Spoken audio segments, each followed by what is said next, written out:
We online.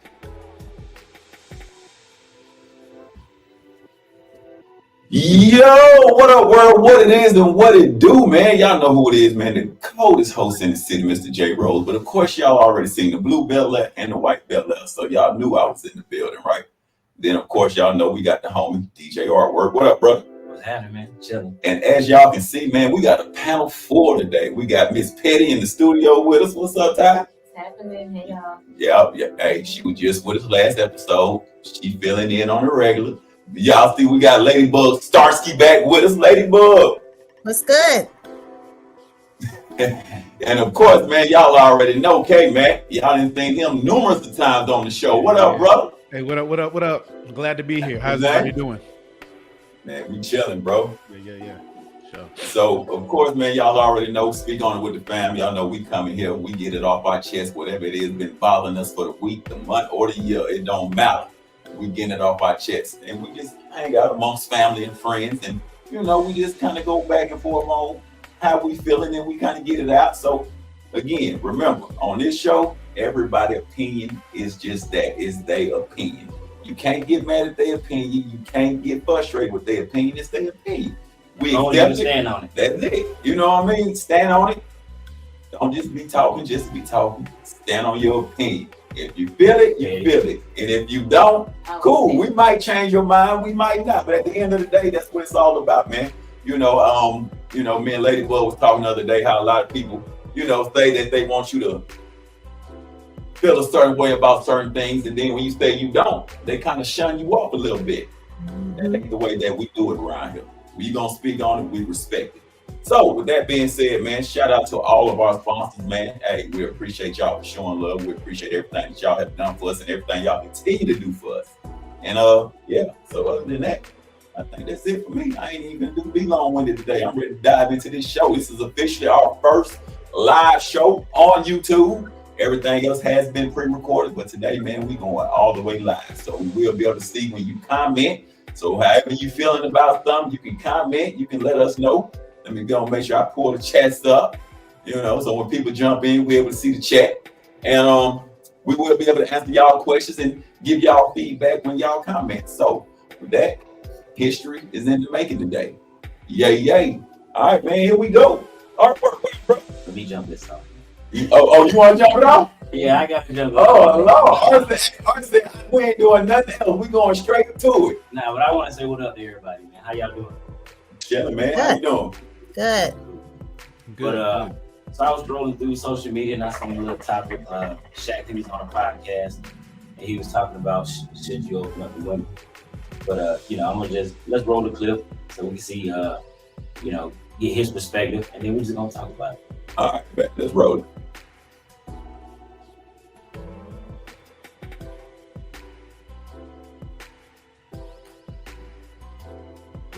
Yeah. Never. No, never.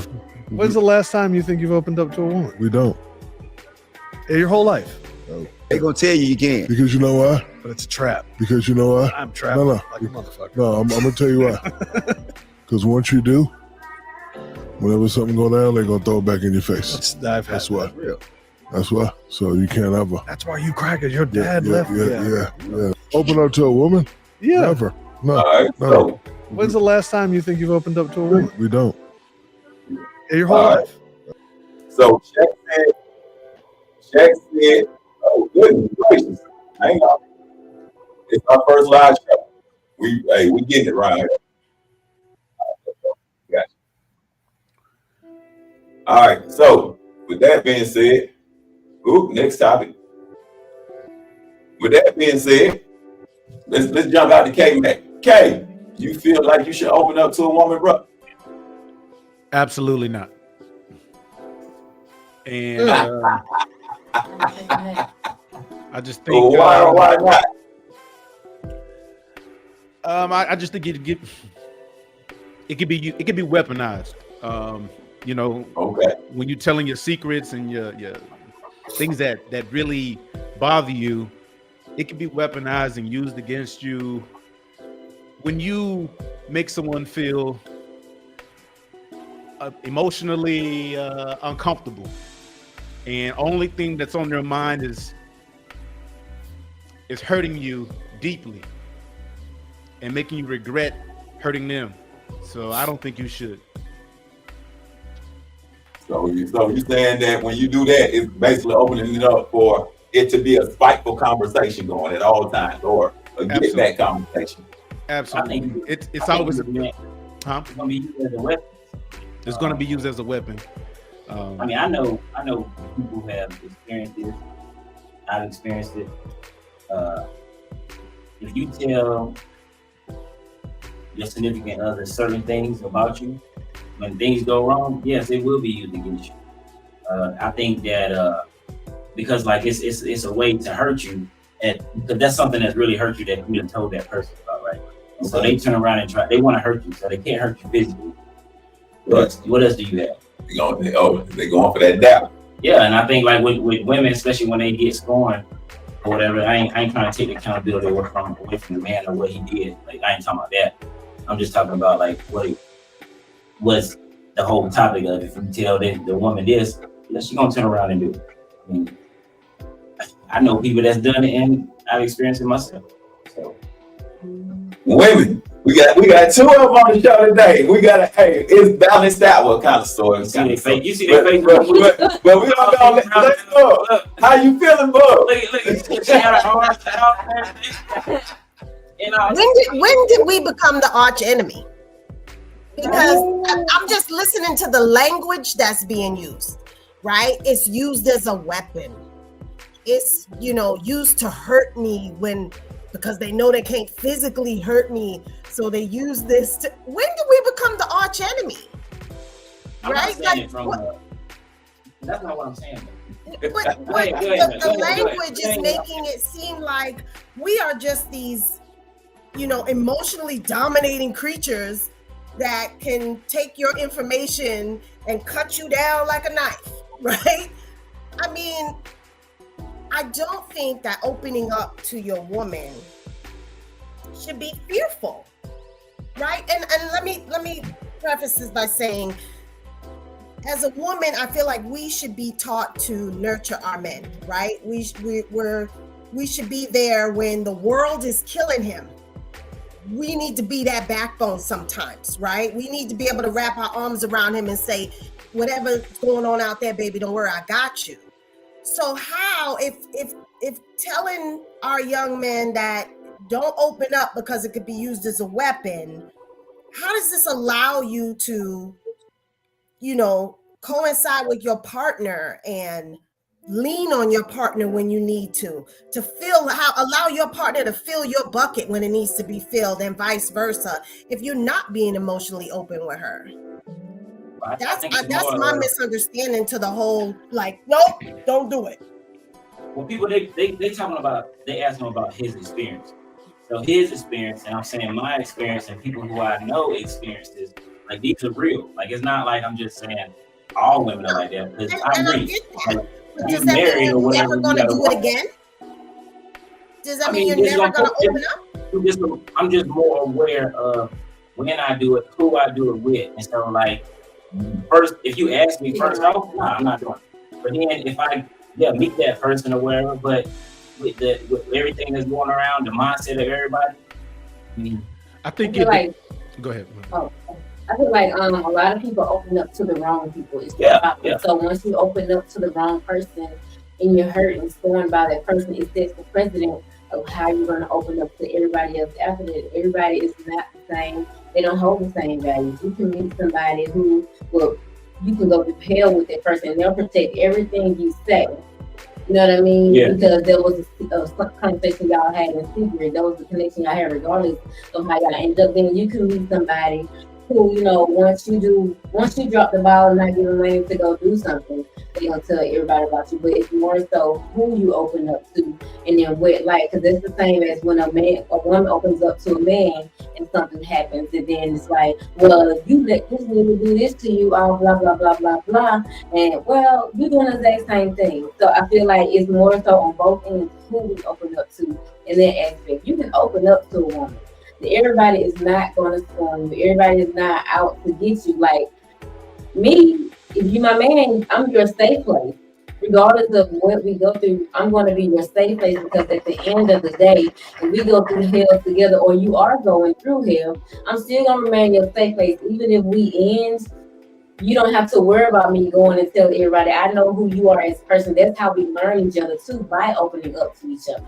So if you're automatically on the defense when you meet somebody that you're not going to open up to them, you have no room to even grow in their relationship from the jump. So y'all telling me y'all ain't never done it before? I don't. I have not. What do I get? You know me, I'm gonna try to fight you. So Hey, that's the New York. That's the New York in all right there. I think you have to be first. I think you have to. Come. Okay, the cops definitely come. I'm the type, when I'm done with you, I'm done with you. You ain't got to go back and forth. I ain't got to feel like you're stupid. When I'm done, it's like, thank you. Have a good day. It is what it is. What you got, Kay? I just think you have to be selective with what you share. You know what I mean? I think as a man, you kind of got. It's sad that it's come to this point, but you really got to be strategic with your partner. And I know it's not flattering for women. It's not flattering for the ladies to hear, but I think you definitely have to be strategic. And I believe you don't really know a person until the shit hits the fan. Are we cussing on your? Okay. Hey, big facts. That's big facts. Like, it's easy to say, you know, you got to be mindful of who you share information with. Like, even when you think you know a person, you don't know a person until you really upset them deeply. So yeah.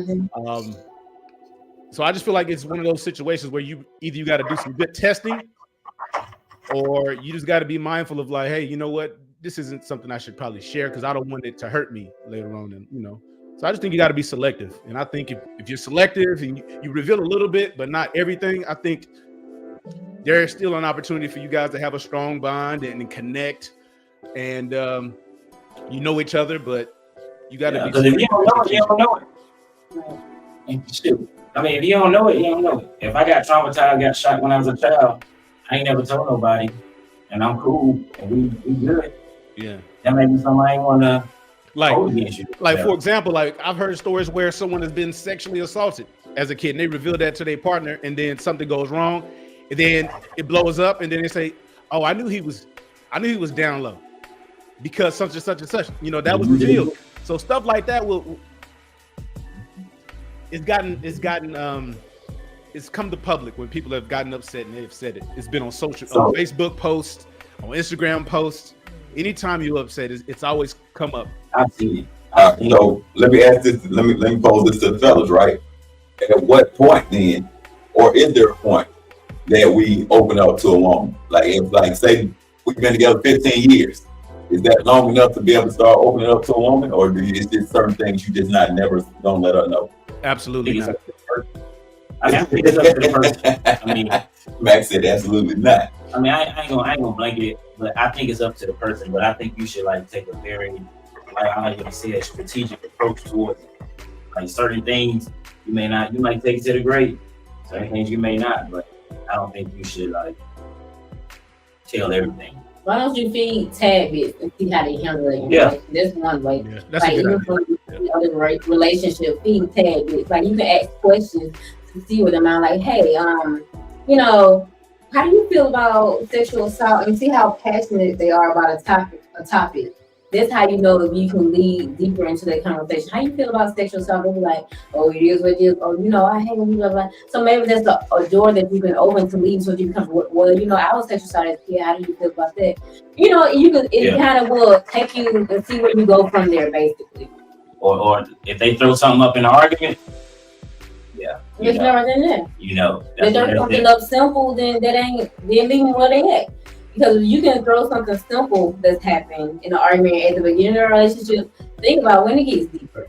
They don't have the emotional maturity to handle something like that too. So let me pose this question then, and listen to the whole panel.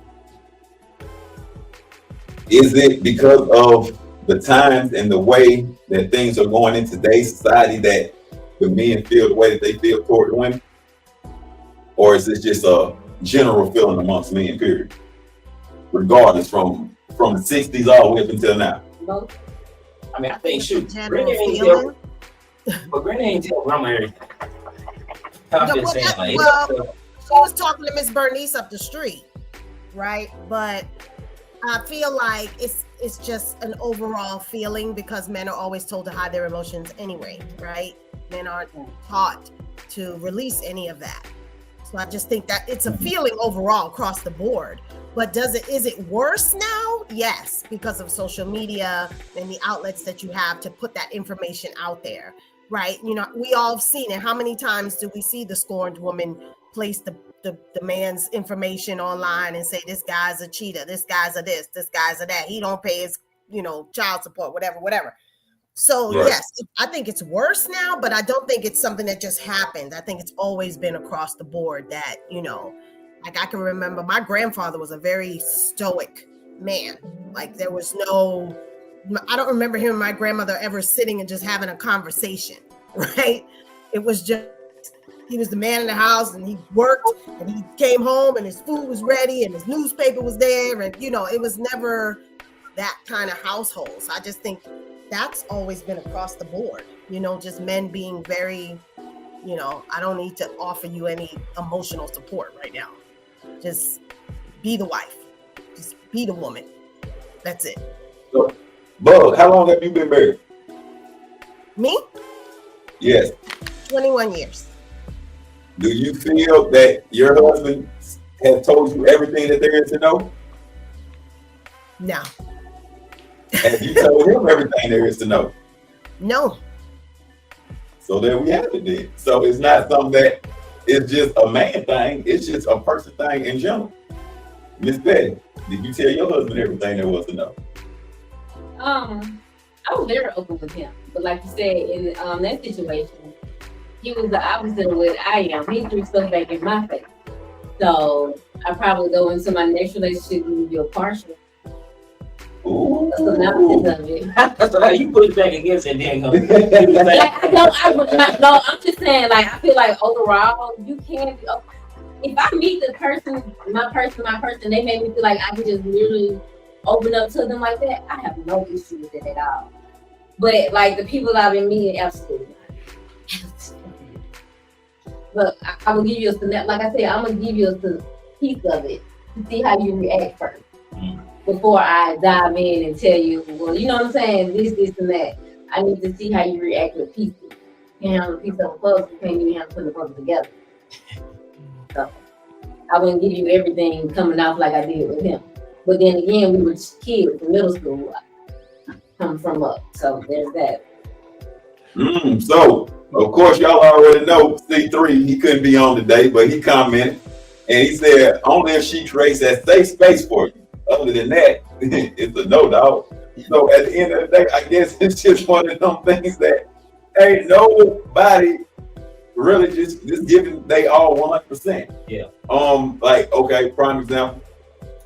Me and one of my buddies, we were talking and he was like, in his next relationship or his next marriage, he was like, he would never give the next woman 100% like he gave this particular woman 100%.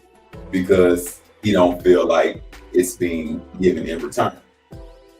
So it's kind of scary, like really and truly, because like I said before, like I said on our last show, man, I'm just really at the point where I just really feel like everybody just gonna be a sneaky link in a minute. Like relationships are gonna be dead. It ain't gonna be nothing sneaky links.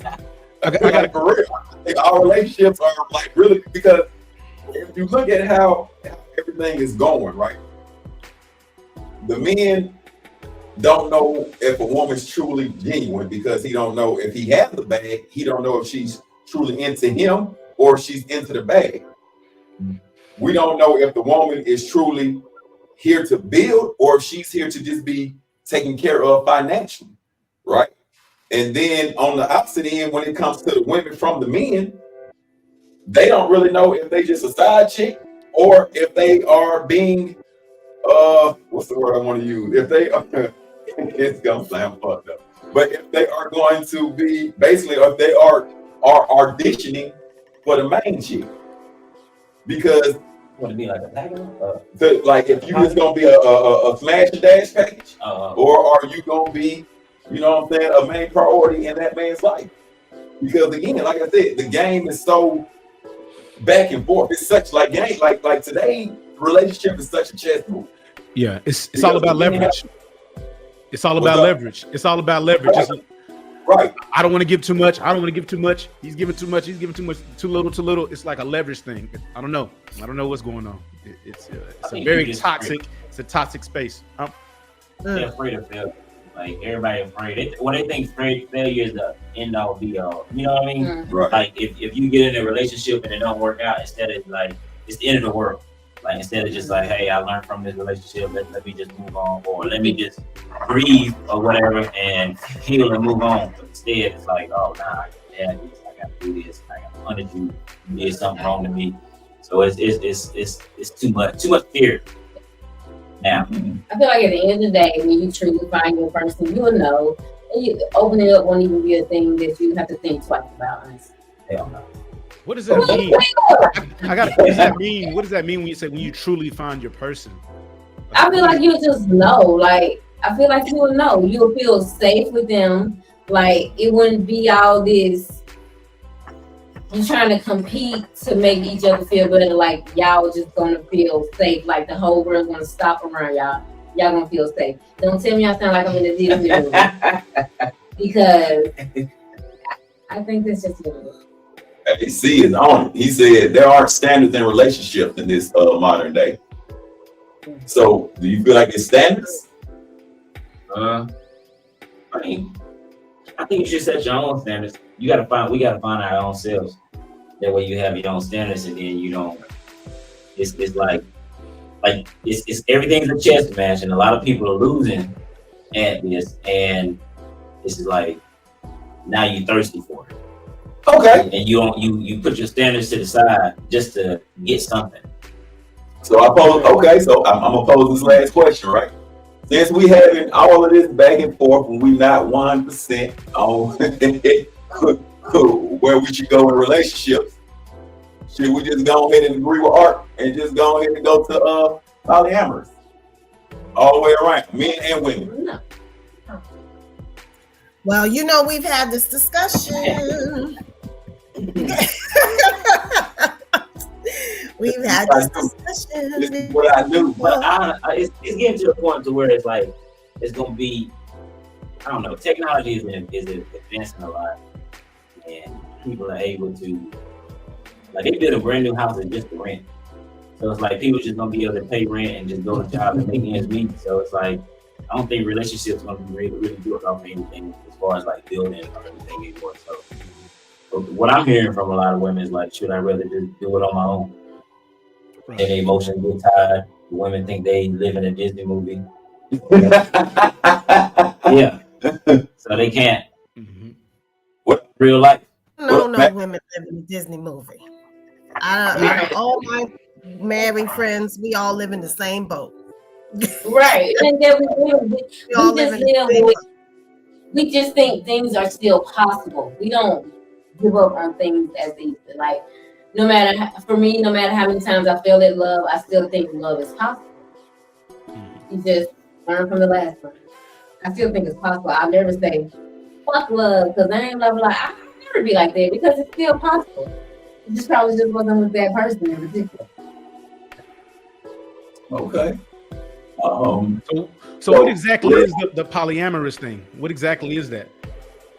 Because I don't think it's sustainable for most people. Well, where I read back on here, like he actually lived that life, so because I'm thinking as a man, you're pouring a lot of energy into women. You give it energy. You're there to listen to them, talk to them, console them, be with them. So you're pouring a lot of energy into them. So I'm not sure how you can scale that and be able to attend to your needs. So like, how would you? You said someone lives this lifestyle that can explain it. Is that what you said? Yeah, my barber. He was on the show with him. Grow Rich. Oh yeah. So real quick, let me bring in C3. He said, as y'all can see, he been commenting and he was like, "Yo, bro, I got to jump in on this conversation. Y'all going in." So what's up, boy? What's good with it? What's good? What up, everybody? What's up? Hey, what's going on, man? So, what you feeling over there, bro? Like, it's so compelling that you had to jump in. What's on your mind? Well, first and foremost, I would definitely want to say that I'm gonna be quick. I'll try to make it quick as possible. So the whole relationship idea today is, like you guys were saying beforehand, you know, everything is all about materialistic, what you can do for me, what I can do for you type deal. A lot of people aren't standing on business. And what I mean by that is, with this modern day society today, is this. And I can blame some of this on some of the men too. The situation has become to a point where there are so many men who can't get a certain type of woman, to the point where they use money as a way to get them. And the flip side of that are those women who may not be 10s or 8s, 9s. They may be 5s and 4s, and they're thinking that they're 8s, 9s, and 10s, and these guys are over here telling them, yeah, girl, you're beautiful, this, that, and the third, just to get in their pants. And now this whole idea now that if you can't pay my rent, if you can't do this for me, then I don't want nothing to do with you, all simply because, I'm sorry to say it, but a lot of the simp, or the what do you call them? What's the other word? This tricking that's going on. A lot of the tricking that's going on. You know, nobody actually wants to get to know each other anymore. You know, the simple fact that people have a problem with just having coffee. People have a problem with just actually taking a walk on the park. Like, look, let's have a real conversation between each other. Let's see who you are. Let's see if we actually are compatible with each other first, before I even try to spend anything on you. But now everything is leading with, oh, well, you got to pay for my house. You got to pay for this first. You got to pay $300 on me. You got to break bread on me first before you even get any time with me. Everything is transactional now, and that's the biggest problem. And so with the relationships today, it's going downhill. And I think the only way that it will get better if people start being real about these relationships. Like guys now, a lot of guys are starting to get to a point where, hey, I'm not breaking bread on you. I'm not doing that. I work hard for my money. So therefore, if you really want to be in this relationship, if you really want to know something about me, don't worry about what I'm gonna spend on you. We're gonna go to this park or this museum. We're gonna hang out. We're gonna get to know each other. And then, and only then, if we're in that space where we get to know each other and we are compatible, then I can think about taking you to this expensive restaurant, because now you're deserving of it. You're deserving of my time and my money. And it goes the same way with the woman. She has to get to know, and a lot of women don't have that discernment of these type of men either. And so that's another issue. And so because they want the Tyrone, but at the same time, but they're using the Michaels. That's why there's so many women that are getting pregnant by the same men. That's why you have more single men with no children than there are black single men with no children than there are black single women with children.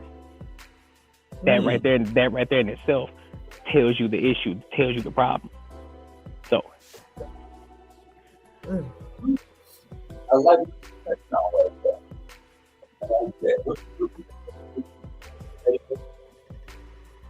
I'll say what? You can't hear me? Nah, I can hear What did you just say?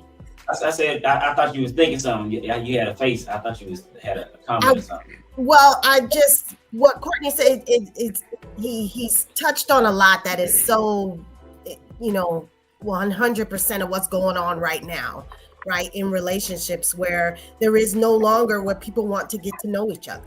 It's what could you spend on me? Don't take me to this restaurant. I can't believe Cheesecake Factory. But like you said, what happened to going to walk in the park? What happened to let's just go up here and have a cup of coffee or tea or whatever it is you want to drink? Let's go to this bar real quick and have a drink and just chat. Let's go to this lounge. None of that happens anymore, right? It's let me climb in that DM.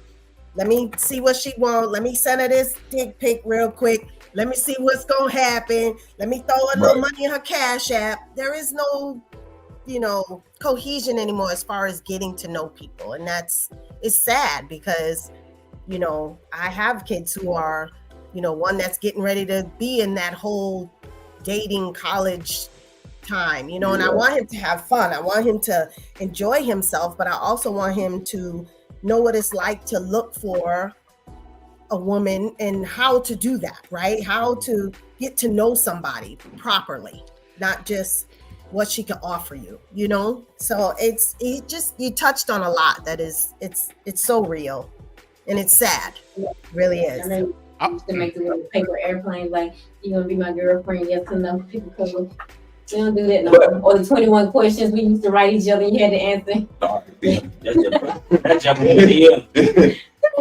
So I asked, who changed the narrative then? Did the men change it or did the women change it? Everybody. I think, you know what? I think the music industry changed it. Ooh, I agree. Okay. So if you let's look back into the 90s in hip hop and I'm talking early 90s. Hip hop, R&B music, even though some of it was a little scandalous, what we considered scandalous, right. Women were dressed. You know what I'm saying? That little tank black dress was all you got. You know, that little tight little something, that's all you got. It was no boobs out, it was no ass out, it was none of that. It was, you know, let me whisper in your ear and tell you what I want to tell you, you know. It's 3 o'clock in the morning with a tip drill video came on BT after dark. And sometimes you got that. Right. I did. Hey, everybody was on the But think about it. It went from that to you gotta be completely almost naked on a regular video talking about, you know, the moon, the stars, and the sun. It's like, what happened? Why does she have to be naked, and why do you have to be throwing money on her? You know, when did the club scene, the strip club scene, come into our music industry, and now it's just all out of control? So it's, you know. Go ahead, Matt. I think social media changed the game because it gives you an actual visual. Like when you hear it in the music, it was cool. Or if you saw it in a music video, it was cool. But when you're on social media, you can see women that don't look as good as you, or men that maybe aren't as successful as you, or you know, it's you get the visual and it becomes part of the lifestyle, and you become consumed with it. And then the whole algorithm. So everything that you see is success and trips and nice dinners, like, or men with wads of cash. So I think you combine the music with the lifestyle that you can see on social media, and I think we have what we have today. We went from MySpace to Facebook. Right. And think about it too, and think about it like this too, though. How social media has changed the game is because when you look at, let's say, Mary from North Dakota, when it's a small town, and you got a guy like Drake reaching out to her in her DMs just because she looked good. Hey, I'll fly out to the city for the weekend. She had fun with Drake. Now all of a sudden she has this high expectation of, well, Drake is flying me out, you know, so y'all can't do nothing for me over here in North Dakota. So if you ain't balling like this, I don't want you. And now they have this whole mindset of, oh, well, I know I'm the baddest B. I know I'm the baddest one. I'm like, yeah, you're really not. All he wanted to do, he just wanted to get in and get off and keep it pushing. So now you're thinking you're the bad chick. So it ain't like that. You know, you're deserving of that Chad, not a Drake. That's the reality of it. But a lot of them have this self-inflated ego that they think they're the baddest thing. You can ask Damien, every modern chick today, do you think you're a bad B? They gonna say yeah. Even if they're big and out of shape, they can be 5'4", 245 pounds. They're gonna think they're the baddest thing walking. Like, no, you're not. And that's the men's problem too. We have to stop lying to them just to get in their pants. Like, hey, nah, you're really not. Nah, you need to lose some weight. Sorry, being real, or you just don't look that good, even if you aren't big. But I think that goes back to what I had said one time before, to where a lot of the women have to realize that the 1% of men are just that. They're 1% of men. All y'all can't get the same dude. All of y'all can't be in a relationship with the same dude. Now, I'm gonna say y'all can't get, because y'all can get the same dude, but all y'all can't be in a relationship with the same dude. Yep. So Drake can smash on all y'all, but he only want to really be with one of y'all. And I think that's where the whole narrative, or the whole false idea of, if you can't do, then I'm gonna be with him. When at the end of the day, no, you won't be with him, because at the end, it's all about looks. And like we said, as far as the music industry go, you know, we can thank Atlanta for that, because Atlanta's the new mecca of music, and they came on the scene simply because of the strip club thing, the going in the club throwing money scene, the whole trap music industry has changed the whole industry, because everything is about trapping. So now that everything is about trapping, everything is about walking around with 4 pockets full. Shout out, little baby, 4 walking around with pockets full of cash, being able to go to the strip club and make it rain. When making it rain wasn't never a thing. He was always, hey, we're going to the strip club, we're going to throw a little money, have a little fun. Rappers came along, now it's making it rain. If you ain't making it rain in the strip club, then you ain't doing shit.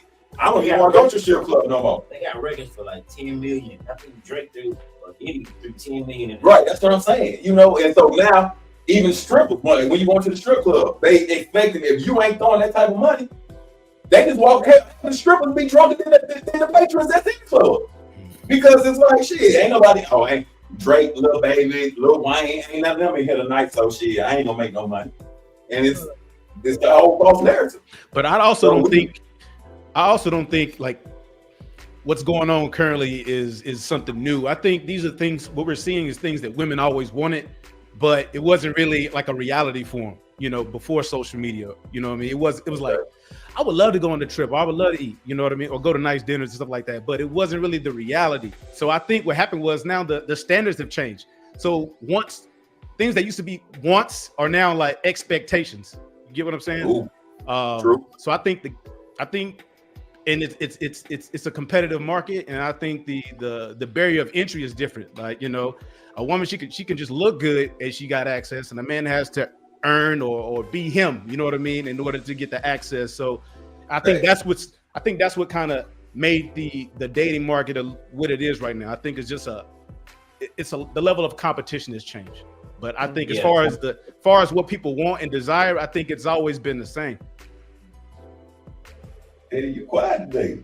What you over there thinking about? You are quiet today. You ain't never been this quiet. What is going on? You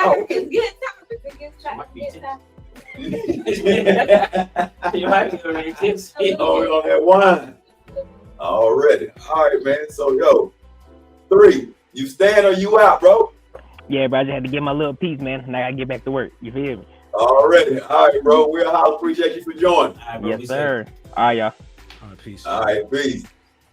So with that being said, man, like you said, great topic, man. At the end of the day, y'all already know my question I always pose. Is there a way we can change it, or do we just let it stay the same? You just adjust. Yeah, roll with the punches. Adjust accordingly. Yeah, learn how to pivot and roll with the punches, man. It's adjusting. It's not going back. Like we can think about how it used to be. Right. Yeah. This is the reality right now. This is the current situation. So you either adjust or you miss out. And the key is worse. And the crazy part, because the influence, they did not even influence to be all the things we like doctors, lawyers, and all the things we were influenced to be. They like, I'm gonna be a social media influencer now. That's their goal. True. That's the whole goal. Or the ops. Facts. So they can slide on them, motherfucker. True that. That's their whole goal. It ain't nothing that's like we were when we were coming up. We had goals of like something that was somewhat educational wise. Even if you didn't finish college, you went the first semester. These was like, I ain't going to be an influencer. Oh, I'm gonna be a little t-shirt line. Look at the game. They ain't saying that. So with that, man, we're gonna jump out to a quick break, man, and we're gonna be right back with more Speak On It with the Fam. Let's go.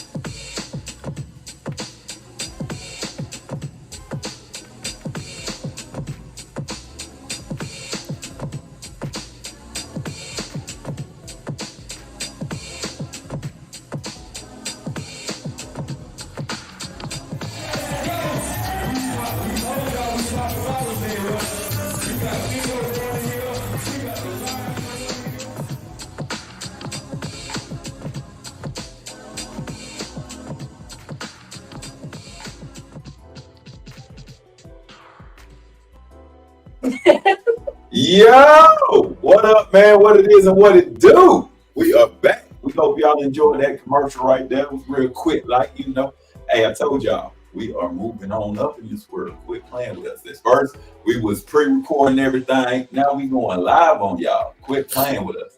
But with that, man, yeah, if y'all missed the last segment, of course, y'all can always go check in on Speak On It with the Fam on our YouTube page. Y'all can go back and watch the whole show right here. And make sure y'all go follow us on Instagram, because we always on there and we always ready to chat it up about what we had conversations on during our show. So with that, we're gonna go ahead and we're gonna dive into our next topic. Where we gonna go with this thing? Let's play Russian roulette. Where we gonna go? Let's see. Where we gonna go? Let's go to Ladybug Starsky. Lady, what you got? Woo, okay.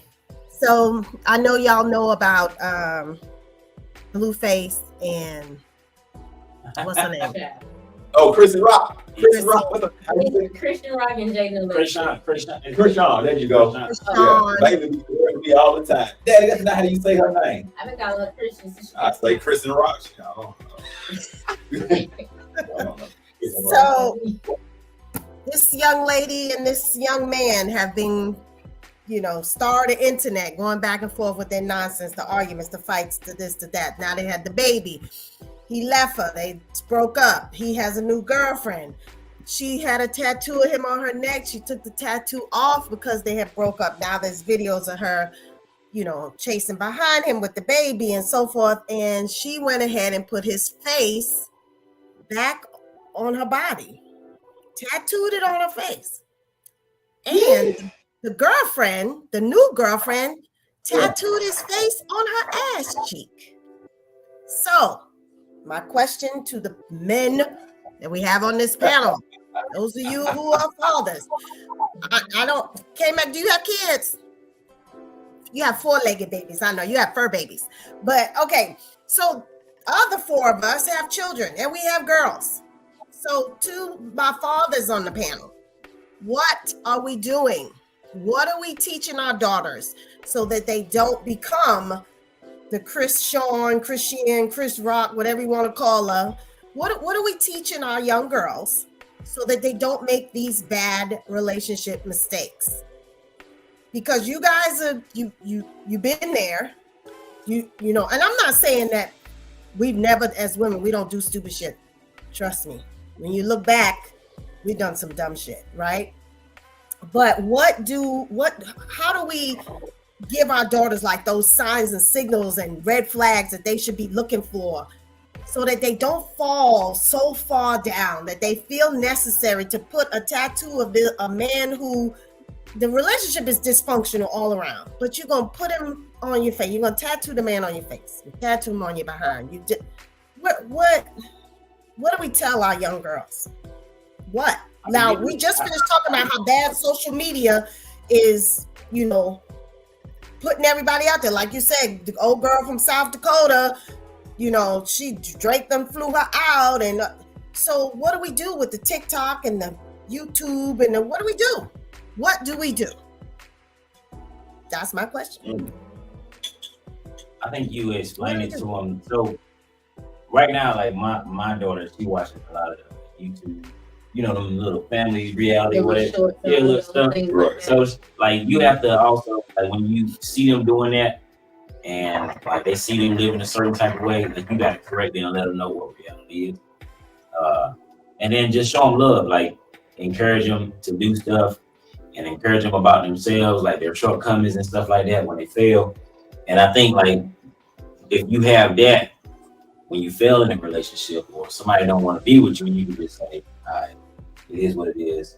I'm gonna move on. I'm not gonna weaponize what he told me about me, all his secrets, his deep dark. I'm gonna just let it ride. So, like you understand that was just a phase in your life or a chapter in your life, and it's just time to move on. So I think like raising them up young like that, talking to them, explaining things, and letting them know the difference between entertainment and reality. Like social media is just all entertainment. Like You know, I put stuff on social media, but you see me as dad. Right. No haircut, like you see me in the morning. I look totally different from, you know, while I'm doing something or if I'm presenting myself in front of people. So you have to, like, she got to understand, like, it's just business. And people are not, sometimes it's not really who they are. That's just their business side or whatever they're doing. I would say it's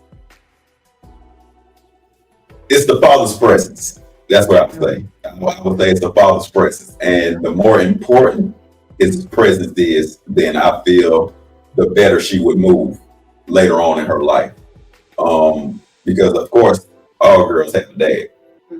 How they hear, you know what I mean?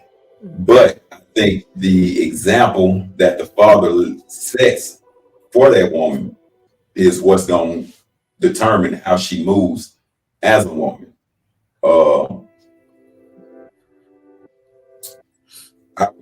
I was debating if I was going to say this, but I'm going to say it. The moms that have these daughters have to stop trying to punish the dads by not letting the dads be in the kids' life, because that right there is also making it seem to the kids as if the dad don't want to have nothing to do with them, when that's not the case. It's the mom's way of trying to punish the father, so therefore she's putting bad and negative vibes into the child about the father, which then has the daughters growing up not knowing what true love is from a man because her dad wasn't in her life.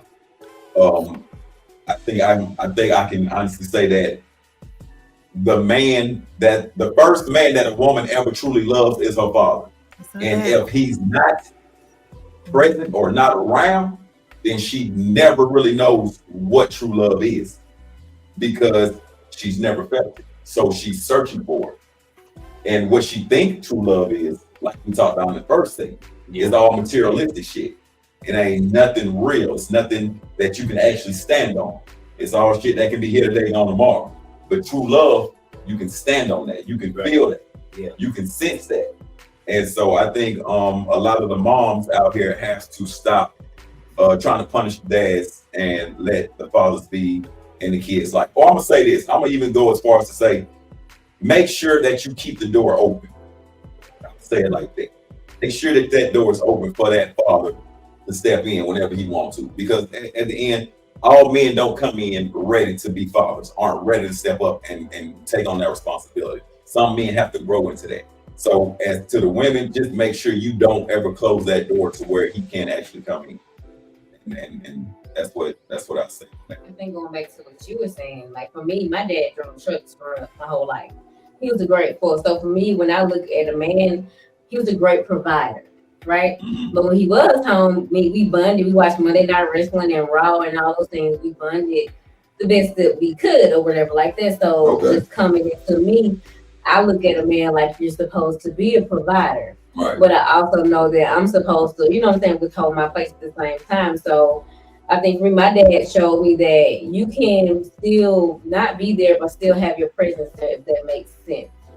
Like he wasn't at home, but I also know my daddy didn't play. I know his expectations for me. I knew, you know what I'm saying, he had a role in my life. He couldn't come to games and all the different events that I had, but when he was home, like, he was there. Then I touch that pot before you get there. Don't eat before the daddy. Who eat first? Your daddy? He didn't let us eat first. He don't believe in that. He said, I'll go hungry before my kids not eat.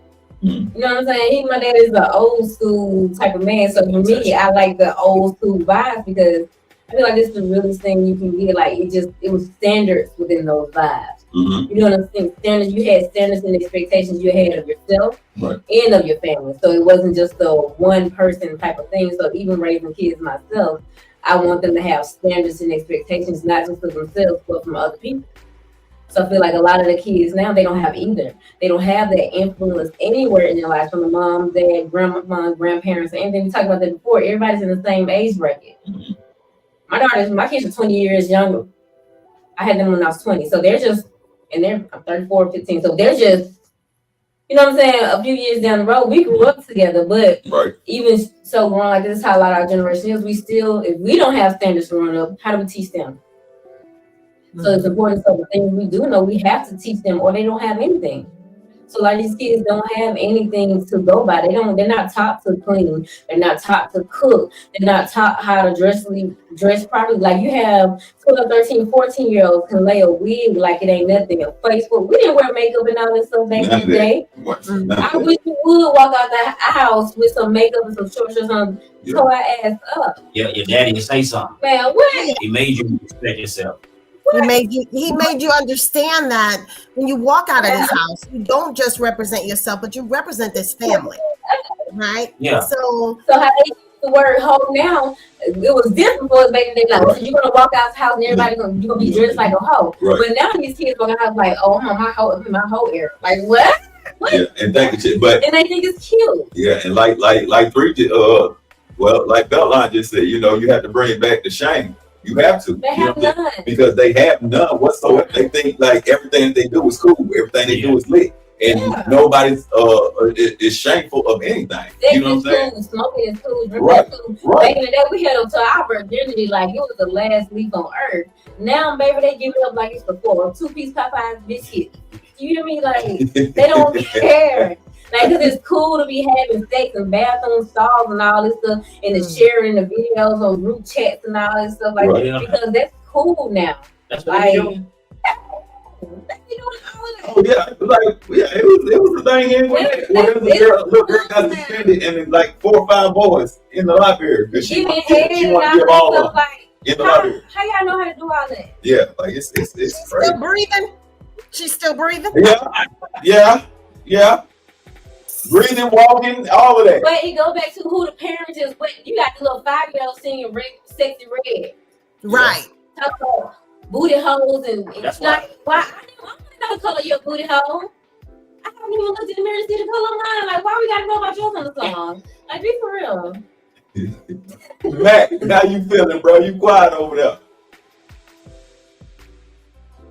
You muted, bro.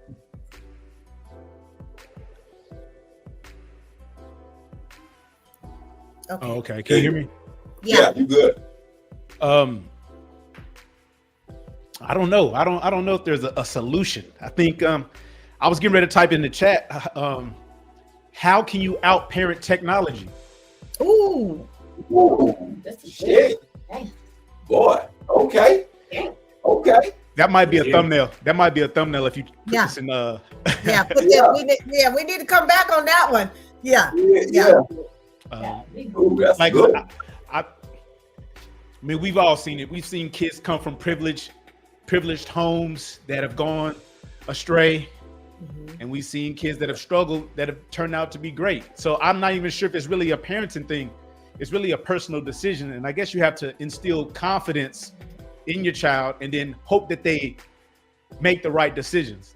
But once they're 18, I mean, you really have no say. And the power of the peers and the influence, I'm not sure if you can out-parent that or outmatch that, you know? What do you guys think? But what do we do about like there's people who aren't parents? Like why do we want to be their best friend? Why are there so many people out there that want to be their best friend and they don't discipline them? Right? No, you can't be your kid's best friend. You can't. I'm not my kid's best Ain't no friend, way but we they friends can at come all. with We ain't cool. We ain't homies. We ain't dog. We ain't bruh. We ain't sisters. We ain't none of that shit. At the I end tell of my the day, daughter all the time. I say, you go ahead and blame me. You could be mad at me. You know what? You could hate me for the next hour. That's okay. I'm doing my job. My job. It's okay. Exactly. I still love you.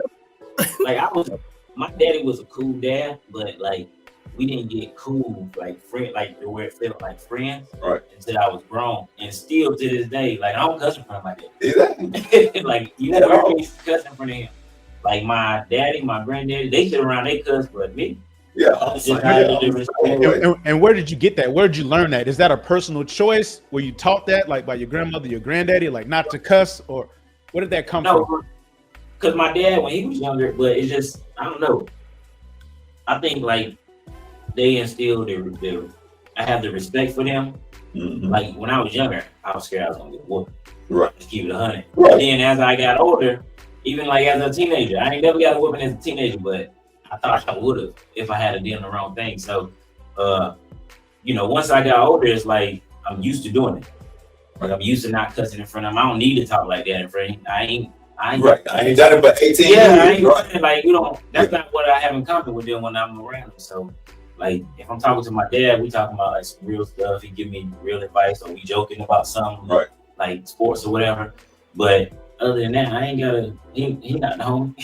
Exactly. Nowhere near the homie. You know what I mean? And for me, I mean, I feel the same way. You know what I'm saying? It's just for me, I don't, like you said, respect. Yes, And in order, like, you don't disrespect your elders. So therefore, that kind of ties into you don't disrespect your parents. You don't disrespect your grandparents. So why would you disrespect your parents? It's the same. To me, it's in the same ball. It's in the same realm. Yeah. So again, it just goes back to a lack of respect, because today's society, they only respect you if you have money. Point. I'm talking about all the way across the board. I'm not talking about just from kids. I'm talking about in general. The only way you will have somebody respect is if you have money. If they don't feel like you have money, they will show you absolutely no respect whatsoever. I'm talking about all the way around in general. I agree. Kids, adults, and so therefore, if the adults are acting like that, then shit, the kids are learning from the parents. Yeah. So if the parents aren't instilling, no, you respect them, regardless if you know them or not, you have respect for them. Right. Parents aren't even teaching that today. They Don't let nobody say nothing to you. So somebody say something to you, you come get me. Mm-hmm. For what? Like, shit. Yeah, they not The really. teachers Not too, raising. like Yeah, the if they teachers, all come that. to you come get me, I handle them. Right. They're not teaching the boys how to open the door. If I walk to a door, I'm not opening. I'm not touching the door. My boys know I'm not touching the door. I don't touch the trash. Me and my daughter don't touch the trash when we at home. Right. Take it out. Take it out. You see it? Go do it. Like, no, they pump the gas. Like, I ain't no man. I always tell anybody, I can't teach them how to be a man. Fact. I can just teach them little things that's gonna help them, like things like that. Like I'm cool with my kids. Like we straight. Like we super close actually. Yeah. I feel like I'm more of a laissez-faire type of parent. Like they know the rules, and now I don't have no issue, but they know my boundaries as well too. Okay. My rules are simple: keep my house clean, don't be breaking shit. Keep your grades up. That's the black mama rule. For real, keep my house clean, don't be breaking shit. Don't have nobody in my house. Don't have nobody in my house unless I say you can. Your grade slip, I take everything. Everything. Like, and there's cameras all around my house, so you can't even play with me like that. Yeah. Like, you know what I'm saying? Or not. It's simple. It's not even hard like that. Like my kids, and then for me, like even when I let their friends and stuff come up, I rather them to come to my house because I know what y'all doing. Okay. I can pop in on the camera. Like I don't know what y'all doing in their house, but my kids every weekend, Mama, can I go to the mall? Mama, can my friends come out? Shit, bring them right on over, because at the end of the day, I know you ain't out in the street. They very chill kids. They just want to be on their phones and tablets and stuff all day, or whatever they want to do. But at the same time, like going back to I'm not a harsh parent, but I teach them things. I teach them the Bible. I teach them all these things because at the end of the day, what you teach them is going to be instilled in them, but I just cannot make them do when they get to a certain age the things that I teach them. Yeah, you don't know. It's out of my control. You don't know what. Like, I can teach them. Like how they say you train a child up the way you want them to be. Right. I teach them the Bible. They know who God is, so if they get lost in life, they know where to go. They know where to turn. I taught them that. I teach them to cook so you get home, you can cook yourself a meal, but it don't mean you're going to. Yeah. I teach you not to do this, that, and but it don't mean you're gonna do it when you get from around me. Kids are totally different people when they're not around their parents. True. all right. True. All the way. Now I My noticed. son is a little person, but that little motherfucker, he be cussing his ass out. I was like, God, who taught you that combo? Yeah. Mama. Man. You heard the mama say it. Go ahead. What's up, man? I know how to fix it. I know this question was posed to the guys as far as like what do you teach your daughters? But I think a solution, it may or may not work, but I think a solution would be for the older women to be completely honest about the outcomes of that type of behavior. You know what I mean? I like that. I like that. I feel like women only show their wins, in my opinion. Like they only show the wins. They're not really. They complain about the W's, but they really floss the wins. They're not talking about the L, but really show they know. they're not talking about like really when they fucked up in a relationship, or the mistake they made when, I don't know, they did something dumb. No accountability piece. The Right. part where it's like I was emotionally abused, and then I got my life together. I raised these kids by myself, and I built this business, and now I'm married, or I got this husband. It's like they mix the pieces in between. I didn't do what I was supposed to do, so Right. I weaponized sex, and I did this, and I just own it. Like, Right. you did it. Yeah. Yeah. Did you say weaponized sex? Yes. Did you It is the thing. It is the thing. Why y'all acting brand new? No, I think like we're in a relationship. Come on, man. If we're If not on the same page and we're not physically attracted, we're not vibing. It's why right do I here. want This is girl code right here, y'all. No, It's the weaponization of sex. Is that's not representation. that you guys are trying to get, like, y'all don't want to. No. If you don't piss me off and then you want to on top of me, why would I give you me and you don't piss me off? Weaponizing. So why are you holding you? If it's just and Sex is an hang on. Another thumbnail. Here comes another thumbnail. Hang on. If it's an emotion and not something factual, why are you keeping yourself from me off an emotion? Because you gotta put your emotional dick in me, and I don't want your emotional dick in me. Keep it away. Okay, well, cool. Right, give me back all my emotional ass money that you was emotionally out. Who even said I had no money in the first place, though? Shit. Who said I Okay, had money in the first place? Okay. This is what we mess up at. Y'all look at sex as an emotion. We look at sex as an emotion, right? But what y'all, the point that we forgetting is, y'all say we weaponizing sex, but we telling you, we holding that as an emotion. Fix the problem then. Sit there, converse, fix the problem. Sometimes you can't fix it. Yes, the hell you can. Anything is fixable if you sit there and listen to what it is. Anything If I tell you anything is fixable. anything is almost fixable. Oh, okay, there we go. I heard it. I almost Look, If we having a conversation Hold on. and we deep into it, like, yeah, you hurt my feelings, blah blah blah. Man, nah, I ain't hurt your feelings. Well, neither one of us take accountability, but you know, That's the main problem. Nobody's taking accountability. exactly. But then you come back like this. Can I get some? What fuck you? That's gonna make my anger go away. Get out of here. I'm gonna smash my aggression out of here. You know what I mean? I mean, good thought, wrong person at the time. Good. Okay, so when he leaves and went to the gas station, he be gone for 2 hours. Damn, you missing now. Look at that. Crazy. Hey, like you said, good thought, wrong person. So he good thought, wrong person. Wrong person. He going to the right person. Wrong person at He the going time. to the right person. Meaning, See, like you said, don't at the time, it was no. you needed 3 minutes of pump action to get this aggression out. And you don't even want to give him 3 minutes of pump action. Your aggression out, but we didn't fix the problem. So we How didn't you know that's solve not nothing. calming him down though? He come. What about me? This is what y'all forgetting. We have an issue. We have a problem. Your penis is fixed. The problem remains. So why are you saying? Because it's a physical problem. If you Okay, talk so about if the problem is fixable, get that man down. you're trying to Like get that. it before you get a problem fixed. Yeah, because I can fix it, man. I'm giving y'all a solution. If he down, all the motherfucking frustration is gone. If he up, it's fucking on. Yep. It's not a good negotiation. It's not, you know what I'm saying? Y'all just aren't even negotiating.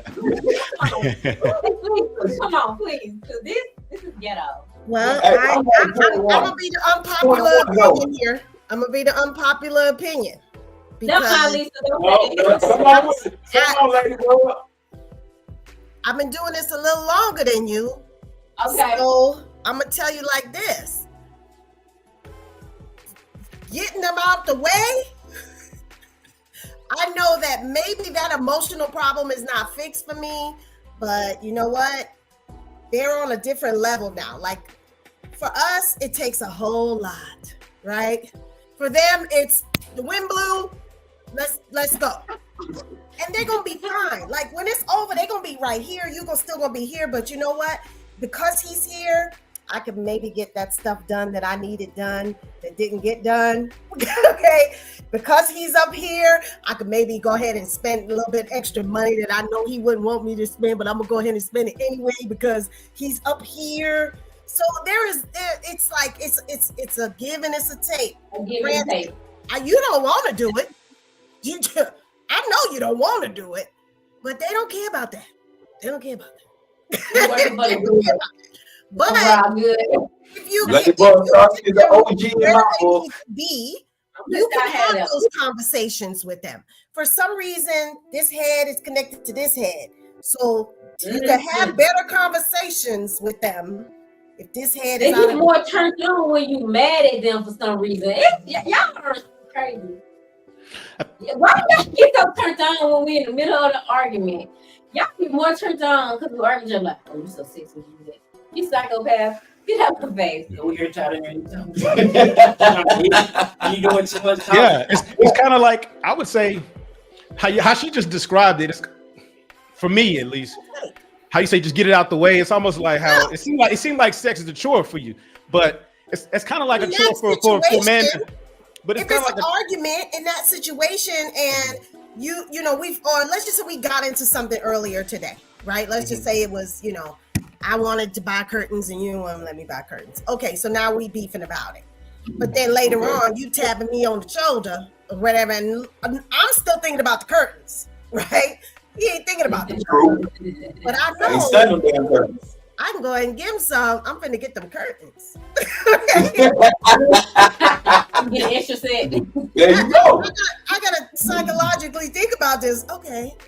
All right. Hold on. Let me get my curtains.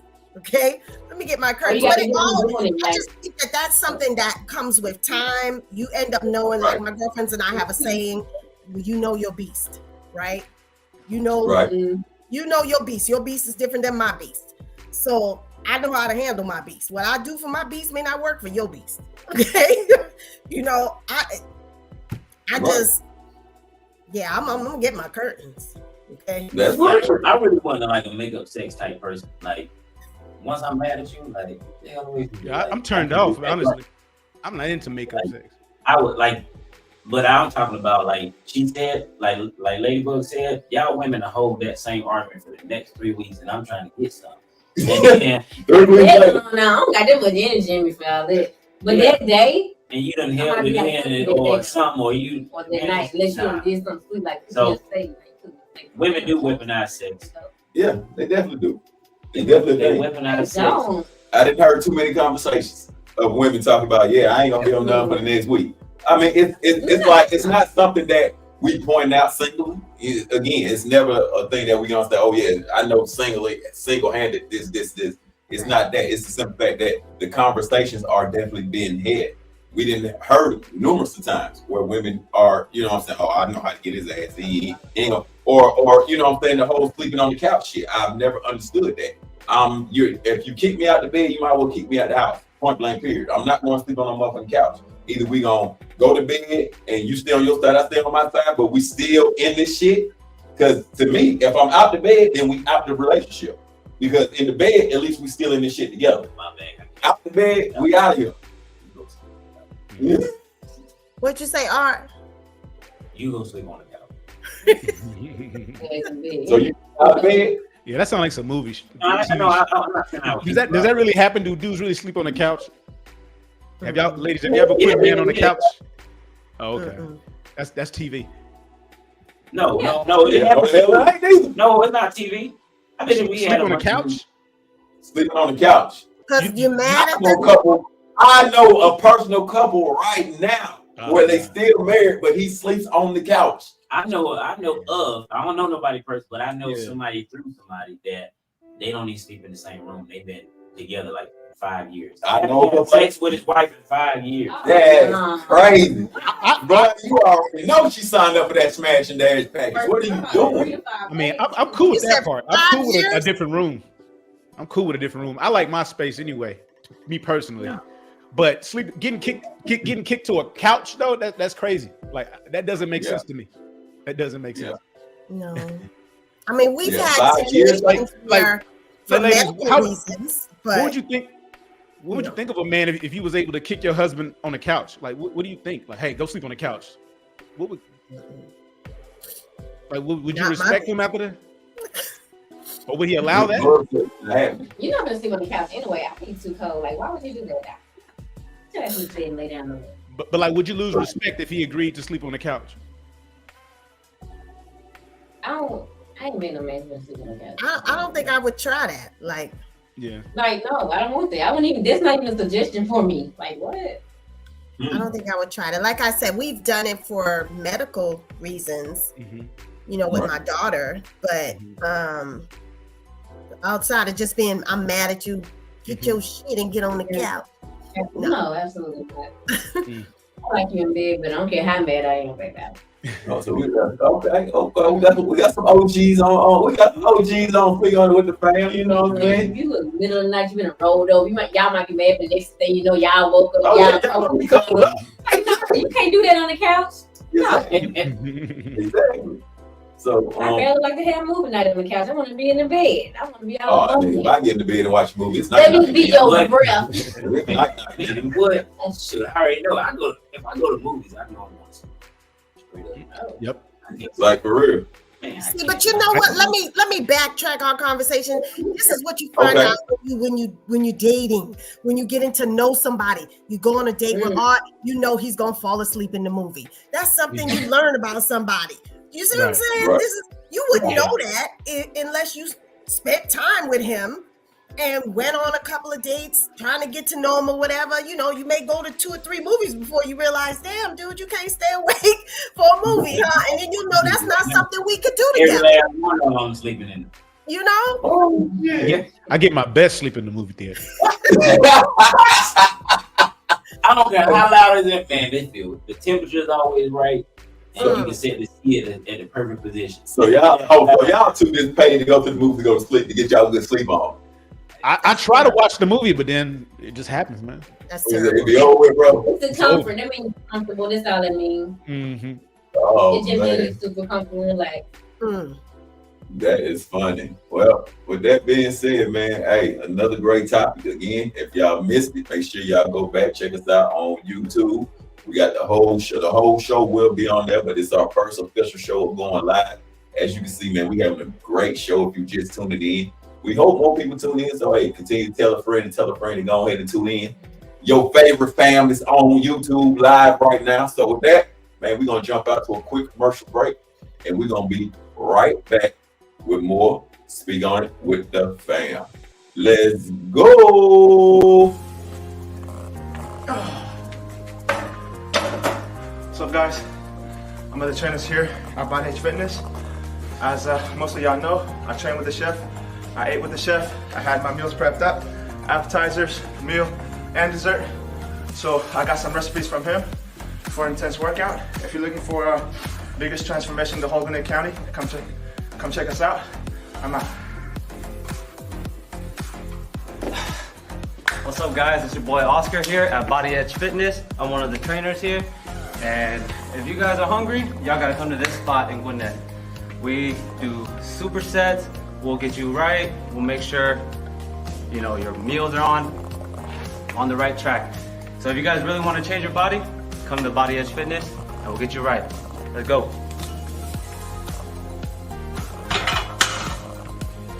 What's good? What's good? It's your boy Laisho Jones, personal trainer here at Body Edge Fitness and Nutrition. You need you a good workout, come join us here. We're a family. We're gonna get you right. We're gonna get you where you need to be, reach any goals you have. Just check us out. I'm out.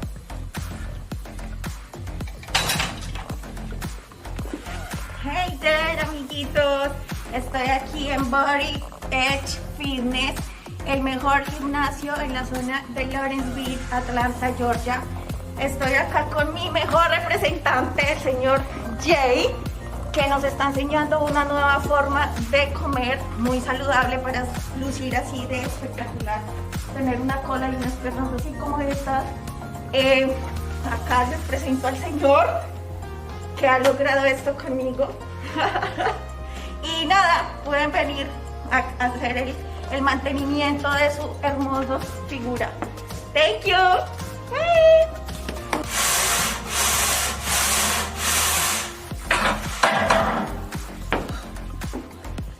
Hey, what's up, Annette? This is Giz. I'm a trainer here at Body Edge Fitness. If you want a full course meal, this is a place to be. I've been eating over here with Chef for more than a year. And if you want a good transformation, come see us. Let's eat.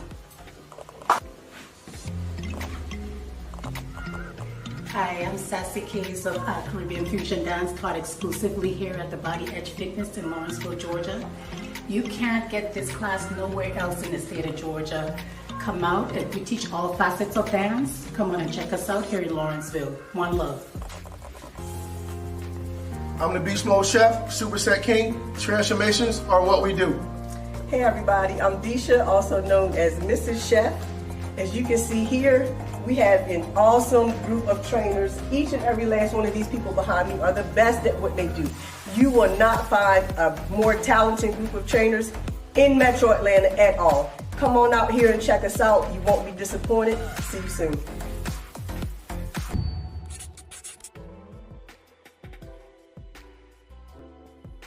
Yo, what up, man? What it is and what it do? We are back at it again. So, man, we hope y'all enjoying this show, man. We have worked hard and diligently on putting this show together for y'all, man. Hard work, been behind the scenes getting this thing on, and I've been behind the scenes getting my thing on. Ladybug been doing her thing. K-Mac been doing his thing, and Miss Petty been doing hers. So we in here all doing our thing, man. So we hope y'all enjoying our show, man. If you missed the first two topics, make sure y'all go back, check them out. They will be up on our YouTube page, so make sure y'all go back. What we got next up, man? We're gonna dive right back into this thing. So how's everybody enjoying this new setup? Let's just get that out a little bit. Let me pass some flowers out a little bit around here. How about that? I love it. Man, you guys come a long way. Appreciate you, bro. No red background, no red light. Like I love it, man. This is hard. The red light district no more. Okay. Hey, Starting in the living room. Facts. Hey, and truth be told, man, we planning on moving up a little bit more. So, hey, we gonna continue to do our thing, man. We hope everybody that's watching, man. We hope y'all enjoying what y'all seeing. But in the meantime, in between time, if y'all want to come on to the show, all y'all got to do, officially, man, we done set it up to where y'all can link out to anybody that has been on the show because they know how to get in contact with us. So you reach out to them. Hey, we want to be a part of Speak On It with the Fam. Reach out to them. So you got Ladybug Starsky, you got Miss Petty, you still got C3, you got Miss Q, you got K-Mac, you got Art, you got J Rose. Look at it. If you can't get on the show, you just don't want to be on. There's too many ways for you to get on. You just don't want to get on, right? And you just seen our last commercial. You can go through the Beast Mode Chef. He know how to get in contact with everybody. So therefore, all you got to do is go and say, hey, I want to be on Speak On It with the Fam. So with that being said, man, we're going to go ahead and dive into this next topic. I think I'm going to take the lead on this one. You know what I'm saying? We're going to go ahead and spice it. You know, it's been spicy. But I'm about to go ahead and add some red hot chili peppers to this shit. You know what I'm saying? I'm gonna add some red hot chili peppers. With that being said, man, so we kind of touched on it. Even three, when he came on, he touched on it. Just as far as this is for the women. Damn, it seems like we on the women hard today, but we really not. It's just the way shit talking, right? But it really seems like we're on the women hard. Y'all on it. No. But my question is this, right? Well, you know what? I ain't gonna even pose a question. I just want to have straight conversation. So I ain't gonna even pose a question. I'm gonna do it just like this right here. Let's go.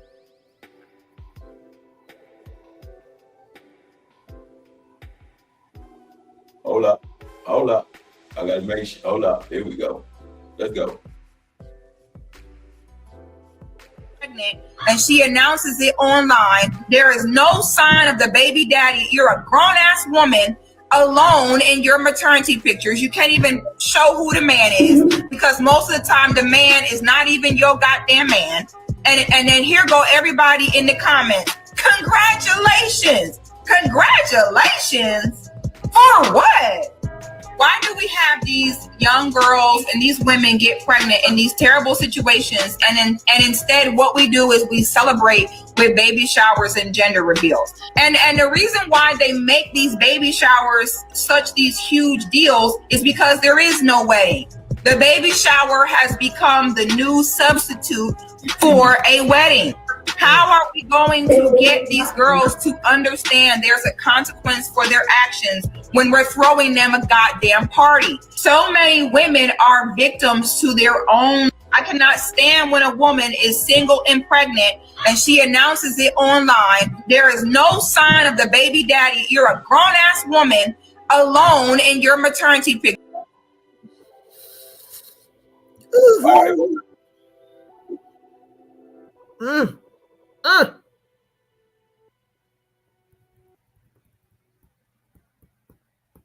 My. All right, so I kind of wanted to let it run just a little bit so we can catch the beginning. Yeah. So. Yeah, that part.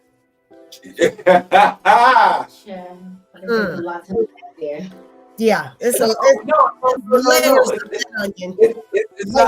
not a lot at all because it goes back to the question that I asked, right? Why is it that, matter of fact, I want to say it was like maybe 4 shows ago I posed this question, maybe even 5. I posed this exact question. Why is it that women stay in relationship for 10 to 15 years with a man that you know ain't doing shit? You can tell he ain't doing shit. You seen from the second date, he wasn't about shit. And all he did when you went to his apartment, he didn't have shit but a gaming system and a blow-up mattress. But the nigga was driving, I don't know, a Porsche Cayenne. So that right there lets you know that he didn't have shit, right? But guess what you did? You gave him cheeks. He was fly as hell in the club. You gave him them cheeks. You gave him them cheeks in that empty ass apartment that didn't have nothing in there. When you asked him how long he had been in that apartment, he told you, "Oh, I've been here about 2 years, y'all." You been here for 2 years. You got a Cayenne though. You got a Cayenne. You got that system though. But you ain't got shit else to show for it. And then y'all continue to have these babies with a man that ain't got shit to show for it. Or you dealing with this guy that ain't got shit to show for nothing. But then when you get that good guy, that's about the level you are, as artwork said, you want to weaponize certain shit. Talk to me. I'm all ears. Let's go. Let's go. I think this comes back to my question about what are we teaching our young women and men about how to have a relationship. You know, when we talked about dads, like the one thing my dad always told me is never have a baby to keep a man, right? He said, you ain't gonna keep him if you have a baby, you know, if you have a baby with him, he gonna do what he wanna do when he wanna do it. So you laying down and having a baby with him, you gonna be stuck with the baby. You're gonna be the one taking care of the child. So what are we telling these young girls who, like I said, continue, like you said, 10 years in, you 10 years in, you already know he still ain't shit from the day that you met him. But you continue to keep bringing children into a dysfunctional relationship. Why? Why? Kids do not ask to be here. They don't raise their hand and say, I want to be in the world. But you lay down with him, you think having that baby is gonna make him love you more, and it's not. It's not. So what do we tell these young girls? What do we say? How do we teach them to love themselves first? So that when they find Tyrone and he lay it on them good, even though he got that mattress, they know that Tyrone is not the one I need to be having this baby with. You know, because I'm not going to take away a woman's right to do what she want to do, right? If you want to lay up with Tyrone, because he lay it good, well, lay with Tyrone. But also know that Tyrone's not the one to have that baby with. Tyrone's not going to give you that ring. Tyrone's not going to level up with you. You know, what do we do? What words do we tell our daughters to love themselves continuously when we got social media? Like you said, how do we out-parent social media? This is to me, this is a battle. This is an uphill battle. Is it really a love thing though? Is it really absolutely, it's all about loving yourself. Because remember, social media is teaching you that you need to be skinny, that you need to be, you know, have hair down to your ass, you need to have long nails, you need to have a big booty, you need to have a BBL, you need to have all the makeup on. So when our young girls look in the mirror and don't see that, they're saying there's something wrong with me on the inside. And there's nothing wrong with them.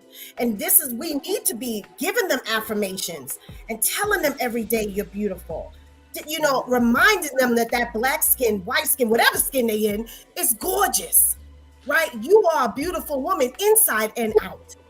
It is all about teaching them to love themselves, because social media is going to tell them that they ain't shit. I think I would say, oh, go ahead. Who got it first? I was gonna say, I think it comes. I don't think it's about like what you teach them, because like I see a lot of women, young women, and like say they get involved with somebody who is bad, right? Dude who, because he got the lifestyle or whatever, he look good. Like when you outside, what they say now, like you want to be outside with somebody who makes you look good, or somebody who makes you the number one chick. And so like when they pick the dudes that's unprepared, he ain't really got nothing or no aspirations to be your child's father. You can't, they just want to have they are in the moment. They're living through their emotions. And when they're living through their emotions, they really can't distinguish what's right and what's wrong, who is the right guy. The nice guy is real boring. We don't do nothing. We just go to the park. We just go to the coffee shop or whatever. You know, he goes see his mama on Sundays and stuff. He stay at his mama house for all afternoon, like that type of stuff. Or he just, you know, he goes to the gym every day and then he comes home and did it. Like he's boring. Versus the dude that's scamming in the club. He got bottles coming to him. I can go in there and shake my butt with all my homegirls. He pay for us to get a section. So I think a lot of it goes back to like what you instill in it. Like I feel that my daughter personally every single day, oh, you're so beautiful. Like my kids, my boys and my daughter just say this princess and prince in my phone. So no matter what I say to them, I let them know they are of the highest quality, regardless of what anybody else has to say. So now when they walk around, this is what they think of themselves. So even if somebody try to put them down, they've already from a young age had instilled in them who they are, with these affirmations of them, what they are, what they're capable of doing. So when they go out, yeah, people can influence them, but your foundation has to already be set. You know what I mean? So no matter what somebody says, what somebody try to get you to do, your foundation is already set to a point. You may swivel off a little bit, and somebody probably can influence you for a moment, but when you go back and think about it, if they have a moment to think about it, or they get in a situation where they probably starting to get lost, they'll have a thought like, wait a minute, this not even who I am. And they can come back because they have a solid foundation from the beginning as a child. Mm-hmm. Like, I am this, I am that. I am capable of way more than the bullshit I see my friends doing. I'm capable of way more than what this person is giving me. I don't have to take this. But it comes from foundation. I literally think it's the culture, the atmosphere that you're in. Mm-hmm. Because once you get put into that environment, you're constantly chasing, like, with your fears and I'm not with your fears, with your peers, trying to be the top girl. That's why they keep babies with unprepared men, with dudes that's really not trying to have no family or whatever, or not trying to take care of your kids because you don't have no values. So he just pop bottles out night. Raekwon and take you back to the, what's the name? The studio apartment downtown. The studio apartment. With no furniture in that none. That's correct. All y'all in there with that money, and then I think it's top girl in there with all that money. Yeah, I don't know. The reason why. Go ahead. My bad. No, the reason why I asked if it's love because I'm outside. I'm actually dating, right? So, and I'm having these conversations with women, and one thing I've noticed is a lot of women are already prepared to have a child. They already like, well, like I know a lady that has a child, but she wants to have more. But she also wants to buy a house. So her mindset is, I want to buy a house, but I want to buy an extra room. So when I have my second child, they got their own room. So it's premeditated in a lot of cases. And I think it's coming down to like now women, they have their own money, and it's social conditioning, meaning like it's kind of expected that, hey, you might be a single mom. And it's not really a big deal anymore. You know what I mean? At one point it used to be something to be shameful of, but now it's like, all right, well, cool. I can take care of my kid. I can go to work. I can make job. I can hustle. I can do what I got to do. The kid will be fine. So it's really the culture. I don't think it has anything to do with loving yourself. I mean, I think there is some self-esteem there's loving yourself there, but I don't think that's really the main thing. I think it's really like, hey, I have baby fever. I want to have a child. I like this dude. He's hitting it. He's dumb enough to hit it raw. So be it. I'm cool with it. That's really my thought. We're gonna talk nice, and then next thing you know, I can't pull out. Y'all kissing and y'all love each other. And we gotta not to switch the topic, man, but we put too much credit on Tyrone, man. I've met so many women, like Tyrone is not just killing it like that all the time. It's that whole stigma that the nice guy ain't putting it down and Tyrone is really doing this thing. No, that's not true. I think it's levels to every. When they say, I think it's levels to every level has a dirtbag. Of course, yeah. Every level, every financial level or however class has a dirtbag. So it's like, it could be the Tyrone, but it could be the Ron of, Yeah. I see what you're saying. Or whoever. So I mean, I think it's just a conversation. Women want to live that life, and so if that dude is going to give you whatever, and she choosing, she gonna do whatever you say. Yeah. And if she wants you to hit raw or whatever and give you the baby, he don't really want a baby, but he want to hit raw. If a woman wants a child, she's gonna have a child. Yeah. That's just facts. So I feel like we play stupid. We act like we don't know what's really going on, but we're not really ready to have serious conversations. And sometimes that's why I don't like entertaining these type of conversations, because it's not honest. If people are very honest about, like, okay, man, I'm almost 40. I need to have a child. They don't care who it is. In most cases, they just want a child. They just want a baby, but we're not being honest about it. So, and I'm gonna stay away from this conversation because I might get heated. No, you good, because that right there, like that is perfect. That is perfect. That is because look at Ladybug. Listen. I'm just, when he said, you get to the point where you want to have kids, but not everybody's like that. But I think it is a part of the society also of women having children older now. Like when I had my kids, having kids older, it wasn't thought about, right? Like I waited because I knew how selfish I can be. And I wanted to be in a place where I could give all of me to my children, right? Like we needed to travel, and we needed to do, not that we don't do it now, but it was just like, I needed to know that I'm going to give my all as a mom. So I waited, and I didn't have my first child till I was 36. So I'm an older mom, and my second one I didn't have till I was 42. So I'm an older mom, but so it's not really that, I gotta have this kid. It was, I want to make sure we're right. I want to make sure I'm right. How much of me I can give, because I know how selfish I can be. So let me get to a point in my life where I'm okay. I'm ready to give all of me to my kids. And those of y'all know me, I am that mom. So I am her. Yeah. So, but I think that the culture now, is waiting till you're older. There's more women having babies in their 40s and their 50s because they're just waiting, and then they're having them without a man, not necessarily the unprepared man, because that was the topic, is the unprepared man. But there's a lot of women that are just having these children now because they want a child, and they're going to have it because they want a child. It doesn't really, they don't even factor in having a partner to do this. They decided, I can raise these children on my own, What is the unprepared man? Because like I remember when I had my kids, I was married. And I remember when my first son, when she got pregnant the first time, like I had a thought in my mind, like, damn, am I ready to be a dad? Right. Like, what do you, from a woman perspective, what is a prepared man when you think about, when he want to have a child, when you want to have somebody you want to have a child? Because like if we're looking at all the wrong things, what are the right things to look for? What do you think is the right thing to look for to look for a prepared man?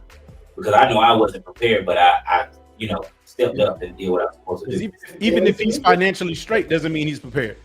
Right. I feel like the man or the woman is prepared until the child gets there. You don't know, especially when it's your first child. You prepare, you can buy as many diaper wipes, clothes, all these fancy built-ins. You can baby proof everything, but you're never going to be prepared until the child get here because the expectation is none. You don't know what you're doing, really. Nah. So the man or the woman is never really prepared. The woman can. We as women, we act prepared. We ain't ready either, but we know when that child get here, we gonna do what we gotta do at the end of the day. So I feel like many men have the same mindset as well, even though we don't give men credit of having that mindset. When their child gets here, they gonna just step up and do what they gotta do for their child. Some men and women have the same mindset in that factor, but we don't know sometimes, just like y'all don't know. I don't think we just tell each other. I don't think the communication there is like, hey, I'm scared, I don't know what's gonna happen, you know what I'm saying? But we gonna just rock and roll with it. Like how you ask yourself, am I ready to be a father? How you know your wife wasn't asking herself, am I ready to be a mother? But y'all were in the same boat because somebody had to feel like you're strong, like you're excited about the process. Y'all know y'all want to have kids. Not necessarily. I did not want kids. I did not want kids. I didn't want kids. You got 3 of them. Exactly. They're my baby daddy kids. I did not want kids. I'm not. I was married. Like when I grew up, I was selfish. I did not want kids, and I feel like God gave me kids because I just literally did not want kids. Ooh. But I'm a bum ass mother though. Don't get that twisted. Right. Like I'm fired up with kids, but for me, just from what I grew up going through, I personally didn't want kids. So let's transition. You didn't want kids. Why did you have them? I also. You didn't want kids. Mhm. Why did you have them? So I got pregnant young with my first husband, and I also, you know what I'm saying, like growing up back in our day in the, you know, for this generation, the internet and all this stuff, our parents really didn't teach us about sex education, Plan Bs and all this stuff like that. So when I got pregnant, I was just pregnant. Like I mean, you know what I'm saying? It just is what it is. Y'all doing it wrong, and it is what it is. That's what We were married. Shit. But I mean, I'm just saying though, like, you know what I'm saying? We weren't educated in that sense. So my kids are educated, but I was 19 at the time anyway. I was in the Army. I was in Korea. I was having my own career and everything at the time. So when I was. You just not gonna skip over that. I'm not gonna let you skip over that. Keep it. I'm not gonna let you skip over that. You're 19. Mm-hmm. You in the service, Mm-hmm. and you ain't educated on sex. You just not gonna skip over that. Come on now. I grew up a preacher's kid. Fuck Like that. those You smart as conversations, I am. But listen, I'm talking about. I knew what sex was, right? I'm talking about in the sense of knowing about different types of protection and all that stuff like that. Knowing about using Plan Bs and preventing the type of stuff. We knew the basics to use a condom, but we didn't have. You know how we get in this conversation with our kids now? No, we didn't have this conversation. I grew up in church. Yeah. My version of preventing my preacher parents don't have sex. Don't have sex. So like, so women, y'all aren't having these conversations about ovulation and Don't stuff like say that. y'all. No. Okay, not y'all. So I became a nurse. Let me go. Don't say no. No. My thing is because my household did not have those conversations. Our version of a sex conversation, my daddy, I would not catch you having sex. I remember my first kiss. I got hemmed up on the fucking wall, and it wasn't even a kiss. First of all, it was a peck on my jaw. We had just got off the Ferris wheel. My brother put a stitch on me. My dad was working on building a house. He held my ass up on a goddamn wall, and I ain't never kissed a nigga until I was older since then. Cause who? He ain't had to do it to me but once. That was my version. Don't have sex. Gotcha. Yeah. So maybe we need to elevate the conversations with the young ladies. Teach them about their, ovulation, their cycle. Exactly. But like I said, I learned it. I became a nurse and got into all this stuff right here. So now I have those conversations. Even with the boys, I teach them about periods, ovulation, sex, all this stuff. They know about all this stuff. I'm talking about with like the younger girls, because I think that's who we're focusing on, right? That's who's having these flamboyant baby showers and stuff like that, right? It's the young girls, right? So I think them always is reception, wedding receptions now. So like for real. So I think as far as like, women having children without the baby father's day, I think it just depends on how the babies are conceived. If a woman disclosed to her baby daddy, like, hey, I'm pregnant, and he's like, hey, I don't want that child. And she's like, I'm gonna have it anyway. It is what it is. So yeah, she could be upset about it, but he kind of told you that, hey, I don't want a child. So then you can't force someone to, I guess you could, I guess. Well, it goes back to what J. Rose said earlier. Yeah. Like sometimes some guys, not all guys, they gotta grow into being a father. Right. So like if you do choose to have that child without him, I think you should leave the door open for him to come back, because you're doing it for the sake of the kid. Because if you don't leave the door open and somebody else, they still gonna go look for him. So you need to be able to have that contact so they can get to their father, just for them. And then don't try to hold him accountable because he ain't want the kids. But it's on his part because he didn't want it, and then now you're trying to come back. So I mean, it's just case by case.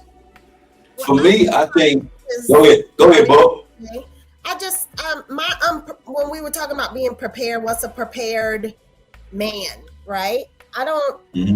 For me, it has nothing to do with raising a child, because like you said, you don't know what to do with them until they get here. But I think the preparedness part comes in that conversation. I want to have children, and that man tells me, well, I don't.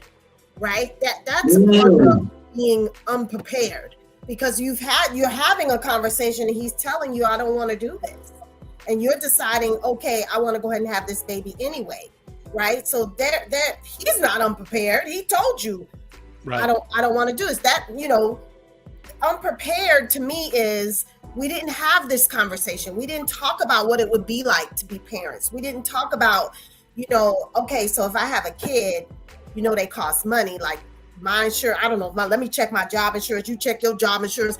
Let's see what's going to roll, because for me, I mean, maybe I'm a different breed, but those were the things we was checking off the list. Like, okay, you only get this amount of weeks. You going to get this many checks. That to me is preparedness. That's what you talk about when you're being prepared to decide to have kids, right? Yeah. How does this man react with his mama every Sunday, right? Because how is he interacting with his family members? That's being prepared, to have children. Yeah. So when you decide to have that baby with Tyrone, okay, who's unprepared, he don't know nothing about his job. He say he don't want to have no kids, and you went ahead and had it anyway. That's on you. That doesn't, you can't feel sorry for those young ladies who've decided to do that. You can't even educate them on what they should have done, because they've already decided to make that decision. I don't care what Tyrone's doing. I'm gonna go ahead and have this baby child by myself. Right, and I think that right there comes from like a point of selfishness, because again, like we keep saying, the kid didn't ask to be here, right? But reverting back to what I said earlier, the whole emotional part of it, you're emotional at this point. I need the women to step back and understand, if this man is already telling you, look, y'all, I'm married. When I call, you answer. You don't never call me. Point blank, period. It's up to you at that point to then understand, okay, cool, ain't nothing outside of smash and dash. There ain't nothing else going on outside of this. If you agree to accept to them terms, because you have someone, oh no, I'm not that type of bitch. Okay, cool. No, all right, cool. We understand that. But if you're gonna agree to them terms in that situation, then when it comes out of, oh shit, to me, I just feel like as a man, if you stepping out, there's no slip ups. There's never a way to slip up. You always strapping all the way up. I don't care if it's 3 straps, you strapping all the way up to make sure that you never have to come back like, yo, hey, look, I didn't have it. We got an outside baby coming. No, I think that's not excusable. You know what I'm saying? Mm-hmm. But if he's telling you, or even if y'all just meeting and he giving you them vibes that it's only a sneaky link type of situation, when you come to him and tell him, oh, I'm pregnant, and he say, well, shit, what you gonna do? That right there, that's your whole answer right there. Yeah, get rid of it. I mean, that's your whole answer right there. It's hard to say it like that, but I mean, get rid of it. No, I'm saying it like that because you can't hold him accountable. You cannot. When he's telling you up front, but on his side, he shouldn't have ran up in your row. Again, and I totally agree. Yeah. But at the same, that's why I say he's like, as a woman, it's your responsibility to say, okay, cool. He ran up in me raw. I knew he was running up in me raw. I knew what could have came out of him running up in me raw comes for it. Yeah. But at the same time, you have to be the one to say, because again, like we keep saying, regardless of the fact, don't nobody control us. We own our own rights. I don't give a fuck how many goddamn abortion clinics are out there, how many people out there playing Parenthood. I don't care about none of that shit. These women have a right to do what they want to do with their bodies. It's their body. Point blank period. All right, now with that being said, back to the lecture at hand. Just don't hold us accountable for it. Don't try to hold us accountable because I sit up here and say, shit, shut up. No, you can't have that baby. Oh, well, it's my body, it's my baby. Okay, cool. You absolutely right. But don't come pulling up in front of my house talking about some, oh, you ain't here with your wife. You need to come out and take care of your son. Now I'm finna go back to that hood thing. Bitch, no, I told you don't have that motherfucking baby. That's your motherfucking baby. Get your ass out from in front of my house. Now, you brought on this whole situation. I didn't bring on. I brought it on part. Okay, 30% of this. But the other 70% is all you. Right. It's all you. Because I told you, don't have it. Yeah. I told you, I'm 100%. I'm married. I told you, it ain't nothing outside of this. Everything else, you built. Women want to be number one. That's the thing. I already told you, you could never be number one. If you're sneaking link, she want to be number one. Exactly. So it seems like to me, the solution would be to elevate the conversation parents are having with their children, as far as teaching them about the boys and girls, right? You need to teach them about ovulation, cycles, have more mature conversations. I think because kids, they're now exposed to more stuff. You need to expose it to it early. You know what I mean? Teach them the consequences, show them some examples of what happens, show them how their life could turn out if they make this decision. Maybe you have to tell them, hey, look, if you get, don't come to me. Like you got to, hey, I got to cut you off. You know what I mean? Like you have to get back. I already told my oldest, you have to come in this motherfucker pregnant. I'm telling you right now, you and him might well go and get an apartment together. Like there should be. I'm not raising nobody else's kids. Not doing it. I think that I think there should be a level of fear instilled in children and everyone. There should be. Go ahead. Bring back shame. Yeah, bring back shame. We need to bring back fear and a level of shame. Yeah. Because if you would have get, well, I don't know, they was getting pregnant in the early 90s. Hard. They had Monica now. Yeah, they was getting pregnant. They was getting. But what I'm saying, there should be some type of shame. Like if you get pregnant early, not saying like to make somebody's self-esteem low or whatever. Right. If you get pregnant, it is what it is. Right. Like we all say what we like. If you say your child ain't gonna do this, at the end of the day, you don't know what your child. Well, I'm just saying. Yeah, like if I can't sit there and just let I just can't do it. Yeah. But you gonna get it out there. You gonna get. I'm not about to be babysitting while you out in the club and all that kind of stuff. Like all that extracurricular stuff. No, 6 in the 6. No, you contact me for babysitting on emergency. Right. If not, you gotta pay because I got stuff going on. Yeah, I never understood why when we having these conversations, like men don't never talk about like examples. Like I know multiple girls that have had 4 or 5 kids, with multiple guys. Like it's not like it's just something we just making up. Like they know by after your first child, you probably know like, okay, there's ovulation, there's cycles and stuff like that. So if you're doing it like back to back to back, it's intentional, in my opinion. The ones that step like this, right? Yeah, like we see this all the time. So like what Art said, I think we do need to bring back shame. And then we also need to, like I was saying, we keep propping up these the 1%ers. That's why I like to call them like these 1% women, the women that lucked up. Their son got to the league and did something exceptional. They never talk about the other 98%, or okay, let's say 85%. So let's say you got your 1%, you got your 15% that a lot of us come from, and then you have the 85% or something like that. They never talk about those people, like how your life could really turn out. So you just kind of look in the I call it escapism. I don't call it. That's what it is. It's escapism. You kind of think about like the brighter side, how things could be, instead of like how things really are. So I think we should be pointing more toward like how the reality of things will turn out if you don't get lucky and become a 1%er. So like 9 times out of 10, if you have a child early, your child's gonna have a child early. You had your child early, you think they're gonna go ahead and go to college and then they're gonna get married. 9 times out of 10, your child's not gonna get married. They're not gonna have a family. They're probably gonna be a single parent, and then they're gonna live with you. So you're gonna continue to raise kids, and that's the cycle right now. Right. Like, that's real. That's real. That's why I say all the time, who is going to break the generational curse? You know what I'm saying? Who is going to be the one to come up and break that curse? Because I know at the end of the day, like that's one of my most avid goals is to break my family generational curse. You know what I'm saying? So at the end, my bad, I need to no, go ahead. But how do you break that if like say because even though I was raised right, I got good morals, good standards, and a good foundation, like I did some stuff that was jacked up.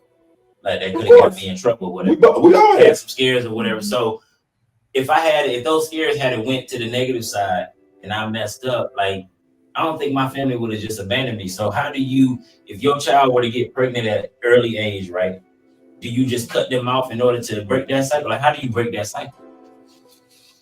You can't really break it because you, as a human being, you gonna care for your child. You ain't gonna let your child be out here struggling on the street with your grandchild. Like you're not gonna do it. Like you can say it, but I think it takes a certain type of person. Yeah. Prime example. Let's just kind of. I know a lot of people don't know. Like I said, I'm a geek like that. I'm a nerd like that. But when it came to Paris Hilton, her grandfather left everything. When I say everything, he left everything to charity. He didn't leave them shit. They had to get out and get it on their own. He's like, no, I'm not. Y'all ain't getting this. Yeah. No, I'm not doing anything like that. You know what I mean? So at the end, I think it comes from a certain type of parenting and a certain type of mindset. Now, at the end I know people be like, you capping. No, I'm not. Because I'm getting it out the mud. Like, I'm not don't ever try to portray, oh yeah, I came from the hood. I'm not. I came from a 2-parent home in a suburban neighborhood. I ain't never had to get out the mud. Right. But to where I'm trying to elevate to, I can get out the mud. You know what I'm saying? So with that being said, I'm not gonna just, I want both of my girls to never have to sit across the table and tell somebody why they're good enough to work for that company. That's not even theirs. But at the same time, I'm not just gonna sit there and say, well, shit, hey, I'm gonna die. They go to the account number to this 50 mil that's in the account. Do what you do.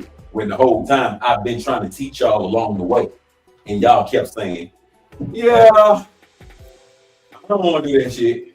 Yeah, that's so lame. Oh, okay, cool. Okay, not a problem. I'm gonna leave y'all this 200,000. When y'all burn through it, I hope y'all figure out the rest of y'all life on y'all own. But I'm out of here. Me and this 98,000, 49,989,000 to go. We out here. I'm gonna get all that to charity. Y'all gonna take the other 200,000. We out here. But other than that, like, no, I'm not just gonna give you nothing, because at the end, if I just give it to you, you're not gonna appreciate it. Just like people with cars that when they get a car, just give it to them and they ain't have to put forth no effort. 2 weeks later, that mother got a flat tire. They didn't hit 3 curves. They didn't ran into somebody. They don't appreciate it. So it goes the same with money. If you don't appreciate it, you're not gonna continue to strive to keep it. You're gonna blow through it and then look for the next lick to get. So I think you just gotta make an intentional decision, man. You gotta say, you know what? I know socially this is probably wrong, but this is going to be the best decision. I think also as a parent or family members, how the behavior of your child is, or your nephew or whoever that you might be trying to help. You know their behavior. You know what kind of decisions they made as kids. So you kind of know if this is someone that if you give them a little help, they'll be able to go far with it. Or if you give them, if you cut them off, they'll be okay. And there's some kids you've done everything for them and they still make the wrong decision. You got to just let them learn. I believe you got to let people bump their head. Honestly, I think we don't bump our heads enough. I don't think we bump our heads enough.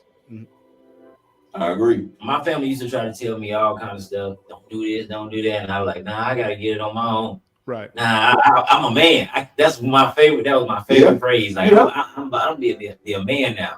You right, 3. All black men are a parent in their kids' lives. Good message, bro. Yeah. But yeah, you definitely right though. Like, yeah, and that's all of us. Until we hit this parent, until we hit adulthood, then we like, shit, I just want to be a junior again. Man, I just want to be a senior in high school again. But, hey, you can have the adulthood shit. again. Hey, let me go back and be a senior all over again. I promise you, I'm gonna come out right. You know what I mean? I feel like how a part of what you put into your kids sometimes too is how you're brought up. For me, I've been on my own since I was 15, 16. So of course, yeah. Even in high school, like I barely graduated high school, even though I had to grade, my ass was absent all the time. I had to come in just to graduate high school. But you know, it goes back to just, you know, how you had to get it. So I had to make a decision early on, like I am not about. My mom had 8 kids. Can you imagine that my dad got another 6 on top of that? So it's all of us. We were real deep. So, and I'm the middle child out of everything. So it's kind of one of them things you had to make a decision like, damn, am I going to be a victim of my circumstances, or am I going to be one of those people who like fuck it and just come above all? You know what I'm saying? Like, am I gonna sit here and be like, woe is me, I didn't have this growing up, I couldn't do this, so I'm not gonna be able to do this. And so when you look at some of your siblings sometimes too, and you see what y'all been through as a whole, how it affected them versus how you let it affect you. Right. I think when we bring that same concept into being parents, you know what I'm saying, I've realized me, I'm more of a laissez-faire type of parent, because I feel like what I went through, I didn't want all these rules and restrictions, because I feel like it made me act out more than it brought me closer. Like, I had a strict household, like we couldn't do nothing. Everybody else had more freedom and independence than what I had, which caused me to move out, you know what I'm saying, at a young age, because I was like, damn, I can't breathe without being speculated, you know what I mean? So coming into my kids, it's just like, I want y'all to have these freedoms. Like I was saying, I want their friends to be able to come over here because I know what you're doing here. Right. I want y'all to have the freedom, but I also need to know these are the boundaries, these are the things you need to be taught. So when you get out here and get in relationships, hell, you need to know this about females. When my daughter first got up here, I brought the boys in because I'm going to teach y'all at the same damn time. This is a each one teach one type of situation in this house. One person got a question. My son, he was 19 years old. I was working his part. I must have left some condoms in my pocket from when we was handing them out outside. He finally told me, Mama, how you put this on? I'm gonna each one teach one person. Shit, everybody come here. Let me teach you, because I don't need the streets teaching you what I need to be teaching you at home. Because the streets might tell you wrong. The internet might tell you wrong. They gonna tell you, hey, sex is fun, but they're not gonna tell you pop your ass up here with a baby then with. Yeah. What you gonna do at 14 with the child? You're not even old enough to get a job. Yeah. What are you gonna do? Their responsibility lies on me. Like, I got a niece who said my niece has a son at 14. And I asked her, she was like, I had a baby because I wanted to feel loved unconditionally. Do you not know how fucking deep it is for somebody that age to say something like, to intentionally have a child because they felt like they weren't getting love from home? And that's what I found, like, when I talk youth groups and things like that, I found a lot of those girls do that because they were coming up in households, had parents, they didn't feel love. I didn't feel out of love in the world, but hell, I went and found love in making my money grinding. But they finding love and bringing more heartache and hardship to themselves unknowingly. You know what I'm saying? But to them, there's unconditional love, even though they can't afford that love. So we need to teach them, not even just, it's more of a mental thing for a lot of kids too, because they grew up in places, in households, and in situations where they weren't given love, they weren't shown love, they don't have support. So in their mind, the best thing for them to do is go out here, get this child, because no matter what, if my mama don't love me, my dad don't love me, auntie don't love me, my baby gonna love me. And that's such a fucked up mindset to have, but that's a realistic mindset that I found a lot of these young girls do have. It's when you look at it, selfish, but they don't know that it's selfish because they don't have love. When you want to just feel something, that's why we went into situations and relationships with men and women who they don't give us shit. But if they give us this much, just a little stencil of some kind of love, they give us a smile a couple of times, they call us more than one time a day. To us, that's love. We're gonna take and grasp that little piece of love and just hold on to it. It can be a morsel. We're gonna hold on to it because it's better than feeling nothing. That's where a lot of fuck ups come from. That sounds like that goes back to the whole tattoo thing that we were talking about earlier, right? Like just loving yourself, right? Right. The whole Or blue face. having somebody in the home, somebody, an aunt, an uncle, a mother, a father, whatever, teaching you to love yourself. How do you love yourself? How do you? I don't think it's about loving yourself. I think it's about having love, receiving love. That's what it sounds like. Well, you can't teach somebody about it unless you teach them, right? And a lot of them don't have that in their homes, and we don't have the. They have it in their families. In the home. They have broken families. Anymore, so it's hard. Hey, we talk about love not being in the home, but we got to think about we don't even have love in fucking families. How many families got siblings that war with each other? So where does a child go for love when the sisters, brothers, auntie, cousins don't even love each other? So if they don't love their sisters, sometimes they so spiteful they don't love what comes or what's produced from that tree. You feel me? So where do they go? So their thought process, yes, it's selfishness. I'm gonna have somebody who's gonna love me for me. If we gotta sleep in my car, it's okay. My baby gonna love me for me. That's their thought processes, and then I feel like that's something we're not gonna be able to change as one person. Society has to come together. Families have to do better as a family and be just that, and give them a place to lean. Like, hey, if you and mama beefing, it's okay. Sleep here for the night, let her cool off, and y'all go back. Like back in the old school, hey, I just want to let you know, Clarice over here spending the night. You know what I'm saying? I know, you know what I'm saying? It gives that accountability like you used to have in the old day. Pick up the phone, your baby over here, so you won't be worried about. But hell, these days when the mamas kick these kids out at 10, 11, 12 years old, they ain't worried about what the hell these kids at. They were like, get it on your own. I gotta live too. What you gonna do with that? That's where they go out and go trying to find something that realistically is only hurting them in the long run. Right. Now you 18 years of unconditional love, but unconditional struggle too. Yeah. Man, she said it. True. Man, I gotta clap her out. Hey, gotta clap it up. She spoke. But again, it's she can kind of firsthand speak on it.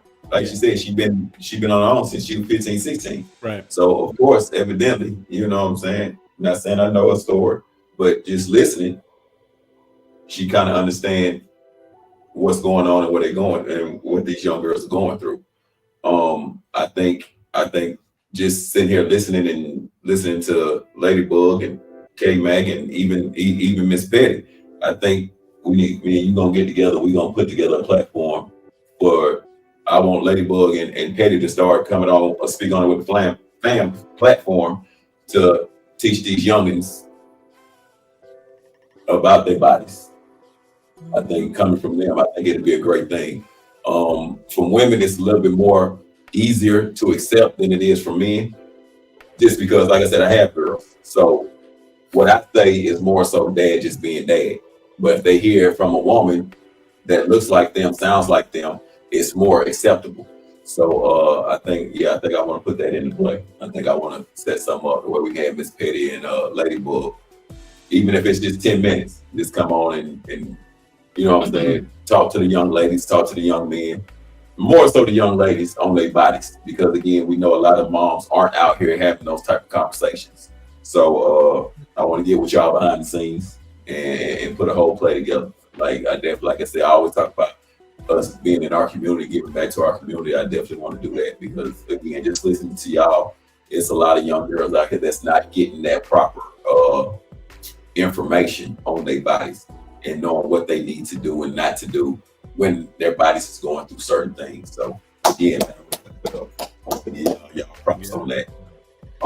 With that being said, man, anybody got anything? We're gonna jump out to another commercial, man.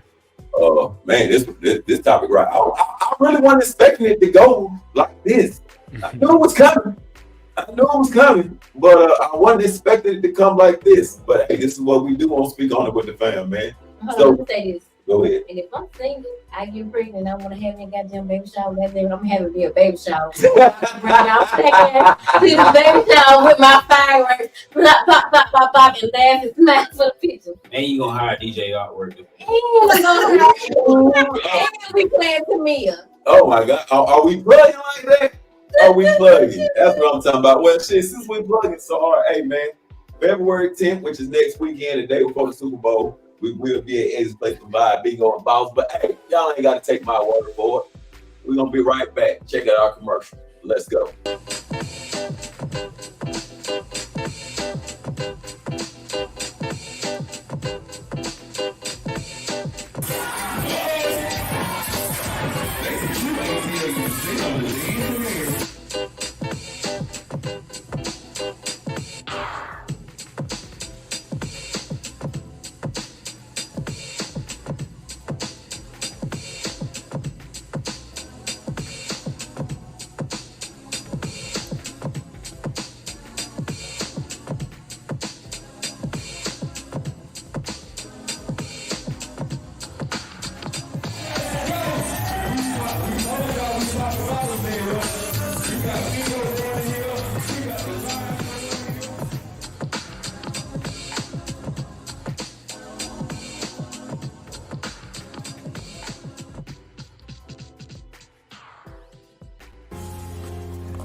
What's up, guys?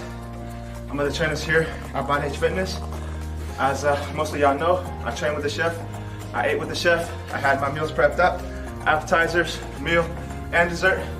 So I got some recipes from him for an intense workout. If you're looking for biggest transformation in the whole Gwinnett County, come check us out. I'm out. What's up, guys? It's your boy Oscar here at Body Edge Fitness. I'm one of the trainers here. And if you guys are hungry, y'all gotta come to this spot in Gwinnett. We do supersets. We'll get you right. We'll make sure, you know, your meals are on the right track. So if you guys really want to change your body, come to Body Edge Fitness and we'll get you right. Let's go.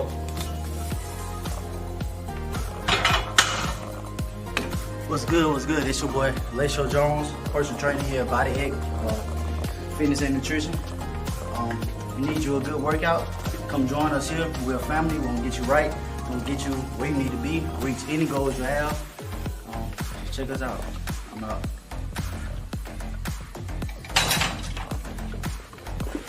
Hey there, amiguitos. Estoy aquí en Body Edge Fitness, el mejor gimnasio en la zona de Lawrenceville, Atlanta, Georgia. Estoy acá con mi mejor representante, el señor Jay, que nos está enseñando una nueva forma de comer muy saludable para lucir así de espectacular, tener una cola y unas piernas así como estas. Acá les presento al señor que ha logrado esto conmigo. Y nada, pueden venir a hacer el mantenimiento de su hermosa figura. Thank you. Bye.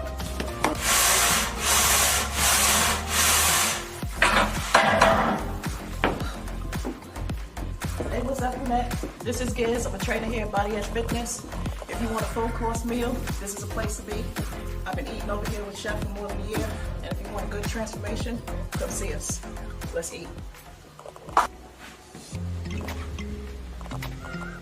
Hi, I'm Sassy Kings of Caribbean Fusion Dance, taught exclusively here at the Body Edge Fitness in Lawrenceville, Georgia. You can't get this class nowhere else in the state of Georgia. Come out, and we teach all facets of dance. Come on and check us out here in Lawrenceville. One love. I'm the Beast Mode Chef, Superset King. Transformations are what we do. Hey everybody, I'm Disha, also known as Mrs. Chef. As you can see here, we have an awesome group of trainers. Each and every last one of these people behind me are the best at what they do. You will not find a more talented group of trainers in Metro Atlanta at all. Come on out here and check us out. You won't be disappointed. See you soon.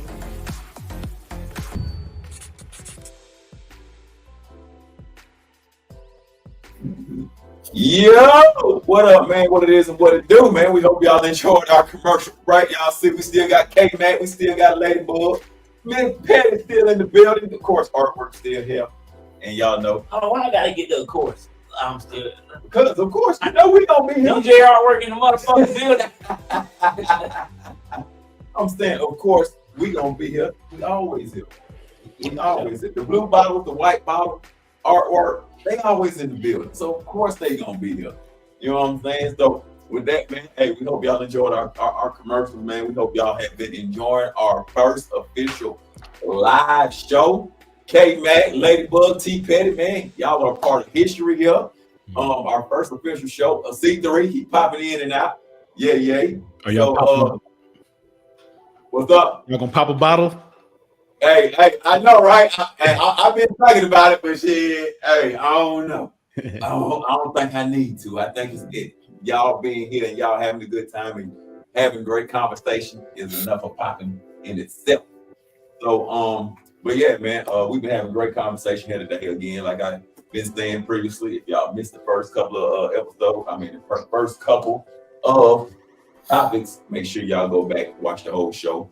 The whole show will be on our Speak On It with the Fan page, so make sure y'all go back and watch the whole show. Make sure y'all follow everybody that's on our panel, man. Like all of our people that's here, as you can see, they quite deep. They have great intellect on different things. So make sure y'all find them, find out where they at, what they doing, and go talk to them. So with that being said, man, we're gonna go ahead. We're gonna dive into our last topic. And of course, the only person we hadn't really heard from on our panel today is Miss Petty. So Miss Petty, what you got on it? Talk it up. How you feeling? Why can't men accept women in their accessories? Those accessories being nails, if we want to wear makeup, if we want to wear our wigs, like the things that we like to make us feel a little on some days. Not every day, just when we want to be feeling ourselves. Why y'all can't accept that? Hey, Matt, if you been on the dating scene, what you think, bro? I'd like to hear this. Yeah, I don't have a problem with it personally. With makeup and what weave and all that stuff, like what's the issue? I think my issue is when like you don't even want to be seen in public without it. I think that's where I kind of have a problem. But I have no issues with a woman wanting to glam up, and present herself in her highest form that she thinks, you know what I mean? So I have no issues with the makeup or the weave. I think it's just when it's excessive. I think the makeup has gotten a little too far now where you don't even look like yourself. I'm seeing people put brand new faces on. They put brand new faces on. So it's and I think that goes back to the self-love that we were talking about earlier. And I want to deal with a woman that actually loves herself. And if you got to put on that much makeup and really change the aesthetics of your face, that's when I have a problem with it. Because if I'm with you, it's because I'm with you because I like you, who you are. So, and I think that's where my boundaries are on that topic. So I don't think it's really I can't accept it. For me, I don't have a problem with the nails. I do have a problem with weave. Why? Let me get to it. Like my thing is, I don't mind it. Like I don't mind like if you get your hair done or whatever, you. But I like to touch my woman's hair. And so like if she always got something in her head, if she always like it and then like like, oh no, don't touch my hair. So my thing is like that's something that I like to do. So I don't mind her doing it. Like I don't like eyelashes at all. I don't like eyelashes at all. The nails I can deal with it as long as it's not like super, flamboyant and you don't want them caterpillars. They do be having caterpillars. They be closed like this. The makeup thing for me is just like, you don't change the way you look because like if I like you for who you how you look, your natural beauty or whatever. And so once you start changing that, then it's like I get this different person like when you glammed up, but then like that's not who I like. So I mean, my thing is I like to touch it. If I got a woman, I want to touch her. You know what I'm saying? I don't want all that makeup on me. I don't want to run through your hair and I feel a beehive of braids because you didn't got a sew in. You know what I'm saying? Because like that's just me. Now if you do it every once in a while, cool. Do what make you feel good and make you feel confident, but it's all the extra stuff to where it becomes excessive. Now it just don't feel like a natural woman. Like and we like natural women. Stretch march. We Man, say that, nigga. Let me see the marks. Let me know when it's wrong unexpectedly. All the information, like it's a lot that we don't even care about a lot of that stuff. So it's like if you want to do that stuff, do it. I mean, do what you do for you, but just don't make yourself to where I don't know who you are or I don't like who you are because you didn't completely change yourself. For me, I think, you know, y'all heard me and my brother, which is C3. Y'all heard us speak about it on our show.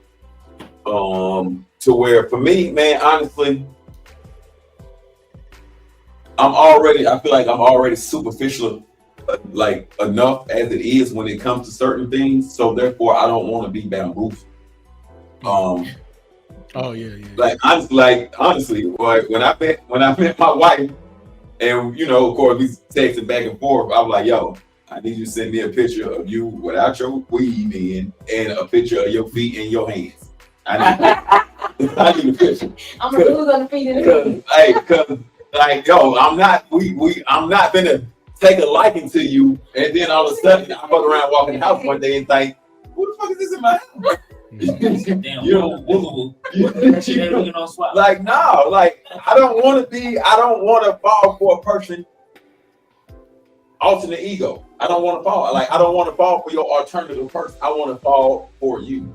You know what I'm saying? I want to know who you are and what you naturally look like. I don't want to know what you look like when you're going on the red carpet. I don't give a shit about the red carpet. The red carpet comes once a year. I want to know what you look like on 364. When you walk around the house with that damn big ass shirt on. You know what I'm saying? I want to know if the cheeks gonna show through that big ass shirt, because if it's not, I don't want you. You know what I'm saying? I want to see cheeks. I want to see cheeks through that big ass shirt. Point blank period. You know what I mean? But no, in all seriousness, but it's like, so it's not the fact that we have a problem or we can't accept it. It's more so don't live in it. It's okay to do it. I'm not saying it's more than okay to do it, because that's just like for us men. When we go to the barbershop and them beards get laid, you know what I'm saying? Them lineups get crisp. I'm gonna get my haircut every 2 weeks. You know what I mean? Yeah, that's what when y'all see. It's certain women that I know. It's even though, again, I was on my beard shit way before Rick Ross. But once Ross came in, it seemed like the beard game just exploded. Now everybody, all niggas want bald head and beards. All women like niggas with beards now. It's like this shit, this video. You know what I'm saying? But again, we know when beards is laid, lineups is crisp. Y'all go, you know what I'm saying? Y'all going 8. So the same thing for y'all. When y'all want a red carpet, get dolled up, I can accept that. I don't have a problem with that.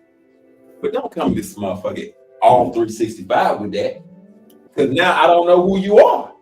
Are you them or are you her? Which one are you?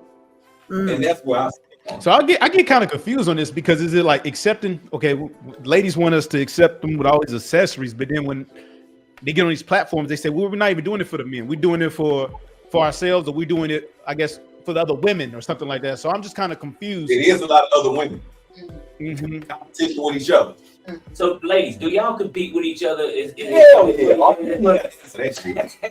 That's your phone. I can tell you, for me, I wear my wigs and stuff because my hair is a slim shape. This shit come right on. Oh shit! See, I still wear my natural hair. Well, why you don't wear your natural? Because first of all, it's a lot of maintenance. Shit, I don't understand. It's a lot of maintenance. My hair, I don't wear braids under my wigs, We but had I a wear great conversation today. I just wear my hair. What kind of maintenance? You know what I'm saying? I don't have a problem wearing a wig. I do take it out, didn't I?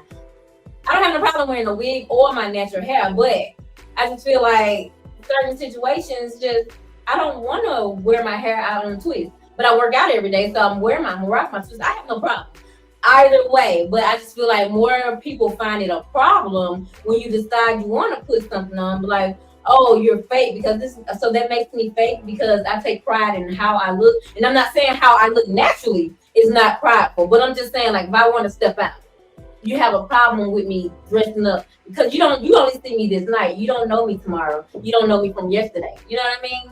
And then it becomes the problem, like, and it becomes, oh, all y'all bitches is fake. Ain't nobody real no more. What do you know about this person besides what you see in them in these 10 seconds? But okay, here's my thing, right? Because when you're at home, No, that's what you get this nigga. No, and I don't have a problem with that. I don't. But the thing I have, not even a problem. The thing that I see is an issue is that, to me, and again, it's opinionated, right? Mm-hmm. To me, our black women have some of the most beautiful hair that you would ever see, naturally and done. That's why I like natural hair. Why do y'all say, I don't feel like dealing with doing it? Do you know how many people wish they could even have an issue with doing their hair? Do you know how many people wish that they could even say, I need to do my hair? Do you know how many cancer patients that no longer have their hair say, man, I just wish I could have my hair back so I can at least curl it? It goes back to, for me, again, being in the service, so therefore I might have a slight skew on different things, but being in a foreign country is certain things that I appreciate here in America that I know other countries don't have. Right. So it goes to with my black women. Why do y'all say I don't feel like dealing with my hair when we already know how many cancer patients we know that have issues that no longer have their hair, to where y'all don't want to even take the time to do y'all hair? It's time. My typical day, when I work nights, so most times I work 16 hours a day, 16, 17 hours a day. So I go to work, I go to work 3 to 11, 11 to 7. I get off at 7 a.m. Automatically, I go shower, go straight to the gym. I come from the gym, so I'm there until about 11:30. So now I need to get me at least 2 hours of sleep in before I go back to work. 3 to 11, 11 to 7. And then in between those, on my off days or the days I only have one shift of 11 to 7, now I'm going to the gym so I can get maybe I can get 4 hours of sleep. I'm working on my business stuff at the same time. My kids got boxing. Now I have to take them to all these places. Come back home, still cooking. What time do I have to even give myself time to put into hair? So I would rather have me some braids, something quick I can go. Because I literally don't have the time in the day to sit there and put all that effort into trying to do twists and stuff, all these styles every day. Like most times it's a get up and go. This right here, my hair twisted right here, it's get up and go. Like, you know what I mean? If I wet it, it's gonna be all the way up here. So but it's get up and go. Right. And at the end, you're absolutely right. You do have all of these things. And it's the exact same thing that I talk to my wife about every single day. Manage your time more wisely. You cannot everything that you want to do. Everything. No, listen. Everything that you want to do in a day, you cannot do in a day. Listen to me. There you go. There you go. You won't even listen. You won't even listen. You won't even listen. You won't even listen. Yeah. I need this at work in the bathroom because I knew when I got out, I wasn't gonna have time to do nothing else. This time management to me. Yeah. Okay. Some of my stuff, my own business, I do at work because I know I'm not gonna have time. But it's still other stuff in my business that comes up. I have to handle. I got my baby daddy kids. They be doing shit all the time. Now I gotta go to the school and add an IEP meeting or something like that. There's time management. Yeah. I don't got no time left to manage. Jay. Hold on, lady. Lady, I'm coming right to you. I promise. Let me say this.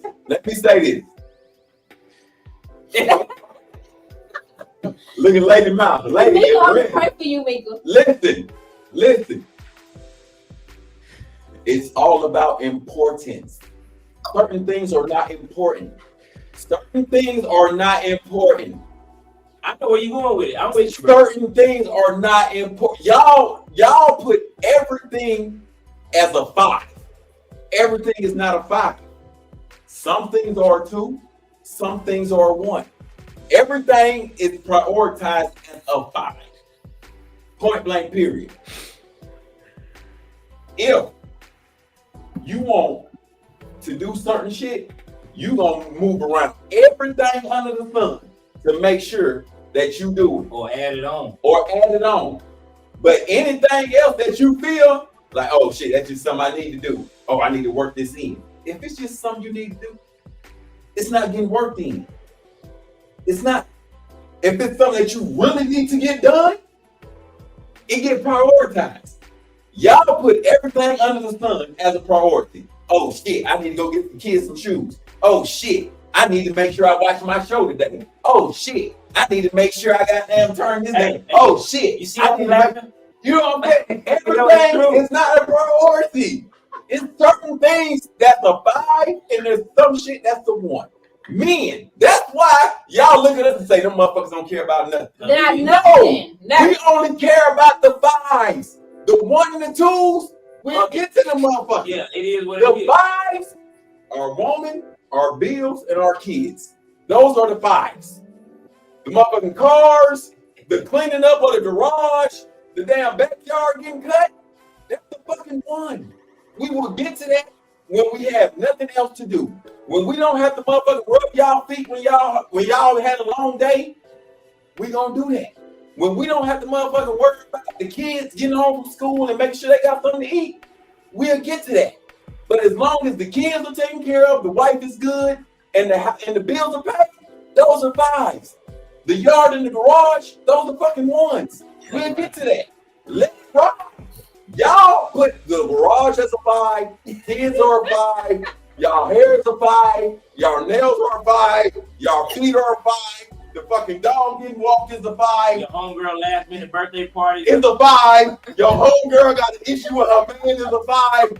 Shout it. Everything is not a 5.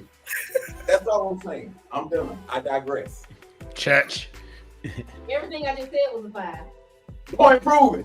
You can't take it off the list. Work, gotta do it. Gym, gotta do it. Hair, that's a 2. Kids. Yeah, let's take time. Cause you losing. I'm perfuming. No, he ain't losing. You too. Okay. I'm gonna give you your props first, Jay. First, I'm gonna give you your props by saying that yes, if we want to do something, we will work it in there, right? If we want to do it. And if we just kind of want to do it and know we have to do it, we'll say fine. And a point I'm gonna bring to that is Hollywood going to the gym every day, right? There was a point where you weren't going to the gym at all. And out of your whole schedule, you had to import that portion into your schedule. Yes. So Jay, I'm gonna give you your props when you say, if we want to do it, we're gonna do it. So to get back to the original question, which was, why do we say we don't have time to do our hair? I think all of you need to take 5-10 minutes and go watch a YouTube video of a woman who's natural and does her hair for the day. Because unfortunately, our hair is a process. It is. And I get it when you say, people who don't have hair. I'm one of those people. I can't pull my wig off in here right now because you don't want to. Because I'm at that age now. My hair is falling out. I have lost so much of my hair that I can't go without wearing a wig or wearing my hair in braids or wearing a cap. But that's me. I've always been that bandana cap girl anyway. So it's okay for me, but for some people it's not. They have to wear wigs, right? It's something that they have to do on a daily basis because they don't have the hair anymore. Most of my friends are my age, so we losing our hair about a minute. So, wigs are something that we're constantly looking for and putting on or whatever. But as far as doing when I was doing my hair, God damn, that's real quick. But in your point, I understand. I'm talking to my 20s and my 30s and my 40s that have their hair without flaw. That's what I'm talking to. And when I had it without flaw, okay, and it was natural, because it got to the point, like once I had my daughter, I was like, I don't want to put no more chemicals in my hair. My hair was natural. It is a process. It's not a just get up and slap it into a style like when we was in high school. You know what I'm saying? It's if you don't wrap or do something with it, put it in 4 big braids before you go to bed, you're going to wake up, it's going to be out to here. If you don't put it in some twist and, make sure it's dry for the next morning, it's going to be out here like this when you get up. It's a process. And don't let it be 3 weeks gone by and you haven't detangled it. Oh my God. It's not just get up and go. We are not white girls that just have that hair that's like on this wig where we could just get up and go. It is a process. And the fires, the number 5s in our, in our lives are what take that time. I don't, that time, that 20, 30 minutes that it's going to take me to do my hair in the morning. Oh, hell no. Oh, no. 50 things you could have got done. Oh, yeah. I was too busy trying to find shoes because somebody can't find their shoes to get out the door. And even with kids, like I do my daughter hair. I keep my kids. I do my boys' twists. My daughter keep her hair down. I don't care about my hair. I throw a wig on and keep it moving. It's just my hair is not her art. It took 3 hours just to do these freaking twists. Like, but I think that like what you got in school. I just think my whole thing. Don't sit down with me trying to watch the movie or trying to watch the game and think I'm gonna run my hair through that lace front. And don't tell me don't pull it. Run your hand through my Right. I can never pull it. Don't tell me, oh no, don't pull it. Why the fuck you got it on if I can't pull it? And I'm not paying for it. And if I mess it up, if you mess it up, you gotta pay for it. What kind of shit is that? Why the fuck you went over here? You know what you knew what was coming down when you came over here. Why the fuck? Don't worry. I'm gonna snatch it off and throw that headband on. Don't you worry.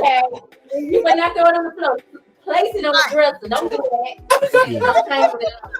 Sit it down neatly. Treat it like a child. Hold on a minute. Hold on. I'm gonna take it off. But yeah, I mean, I don't think it's a problem. I don't think it's necessarily a problem. It's just the whole, like Bernie Mac said. You know what I'm saying? RP to the grave. Don't pull my hair. What do you mean?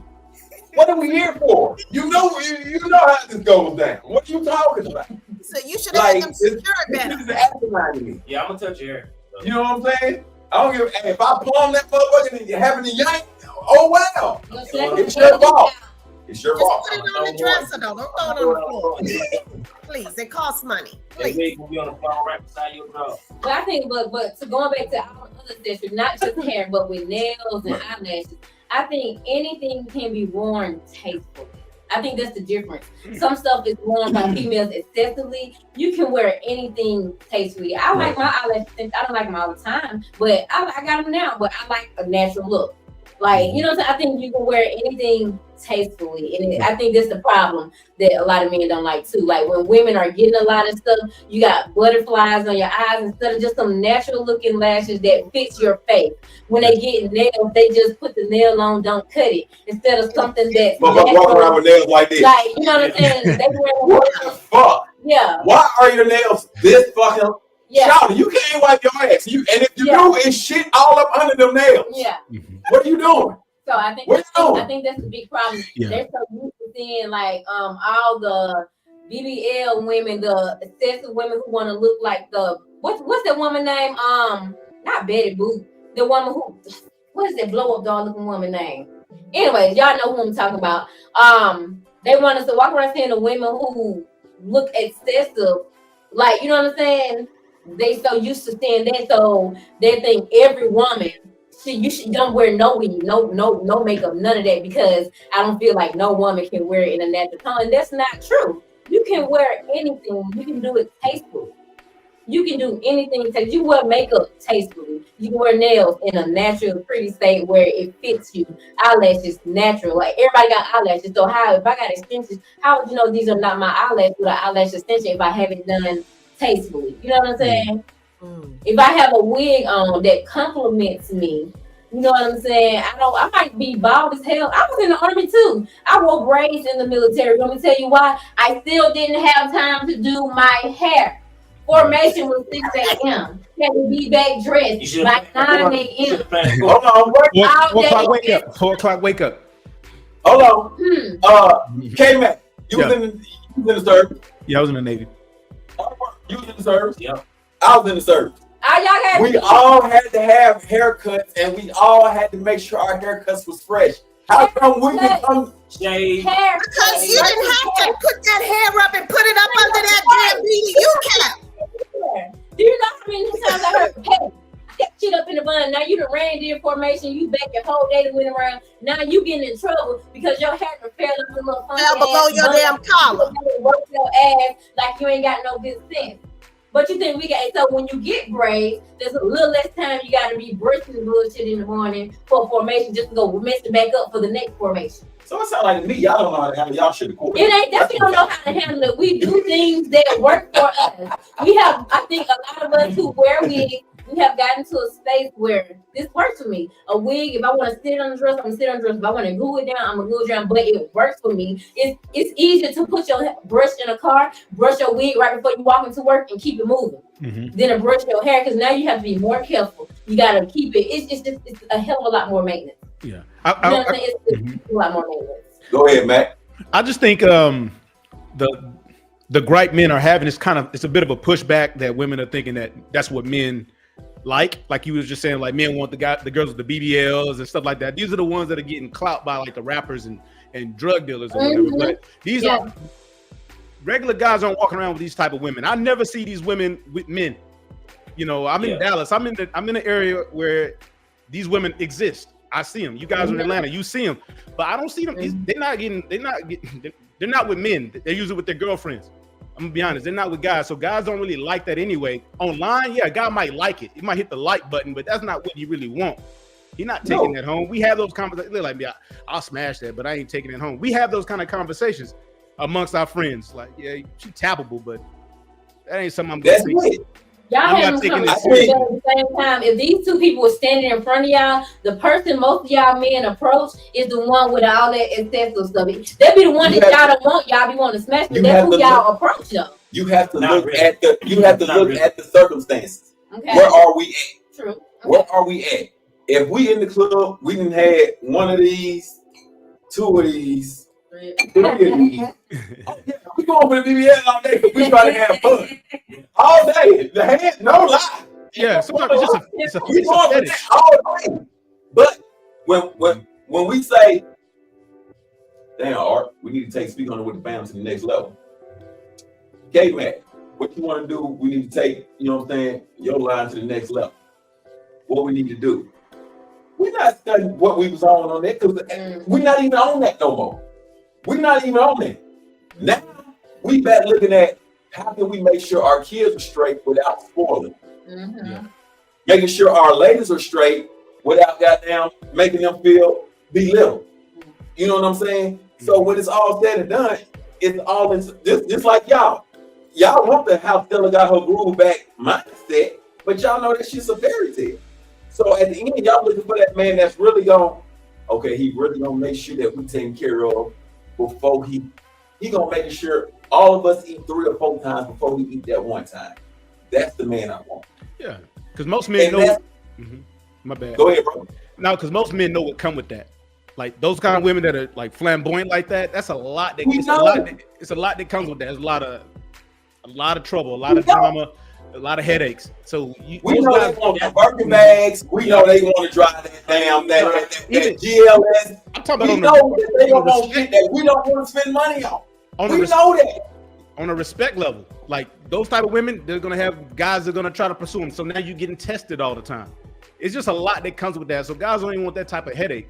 But I'm thinking I don't think most guys have a problem with a woman wearing, like we understand that it takes time to do your hair. I think, like you said if you do it with taste, if it works for you, it works. I think the response is really the excessive. We're thinking about like the Ninis and TTs. We're thinking about like that blue weave, or like you said, the excessive fingernails. We're not talking about the little, like how you had your hair. I didn't know it was a wig until you pulled it off. But we don't have any issues with that, or something that's subtle. Actually, my hair was blonde though. The week before that, it probably was red. It was blonde. We're talking about blue. We're talking about blue, or if it just doesn't even look good on you. I think that's where the problem lies. Like if it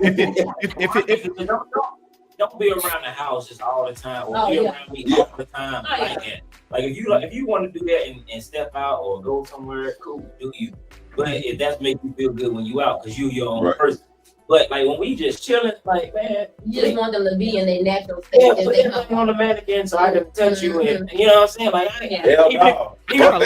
I like it though. If you put that motherfucker on the mannequin, put that motherfucker up. It's clear like Donnie came in about crying. Motherfucker, I didn't walk in the bathroom. The wife got her shit sitting up on the mannequin. What is this? And then I turned the light on. know. Well, hey, babe. So now she naturally know. Or she'll tell me when I come in, babe. That's my wig on the minute. Oh, okay. Listen. I didn't get hit by IED before. So therefore, there's certain shit that if they pop up on me, that I'll be ready to either shoot or squad. Either one. I'm just saying. My husband called mine my Yankee. So he be like, you about to put your Yankee on? I said, yeah, let me get my Yankee real quick. Yeah. Hey, I'm just saying. Because I personally, because it's just like how you said, how we get our haircuts and stuff like that. So if you're about to step out as a guy, you want to look your best. So I get turned on when a woman just like she's gonna spend 2-3 hours getting that weave or getting herself ready. You know what I mean? To step out. So I know she's gonna be on point. But if it's like every day, yeah, that's kind of annoying because it slows everything down. So I don't have an issue with it, but I just think the response that women are getting or the way the perception they're receiving is just a response from men that are complaining about the exceptions. I mean the excessive ones. The ones that are doing it excessively. I think that's really the response that you guys are taking it, and you taking it as like it's all women, that men are having a problem with all women, doing these little things. I don't think that's natural. I don't think that's so how do you feel about like the women? Like I feel a lot of women, like even if they just wearing something natural and of taste every day, they still wake up every day to put on makeup. How do y'all feel? I don't personally, I cannot do that. Yeah, I don't do makeup. Like, you know what's so crazy? I don't know what makeup I'm gonna go out somewhere. That shit is irritating. And I feel like even with black women and our skin, what they don't even realize, we can do blush, highlighter, and some lip, and it looks like your whole face is done. I don't think a lot of women even realize, like, you don't have to do a whole face. I literally most times just do some blush, a little gold highlighter.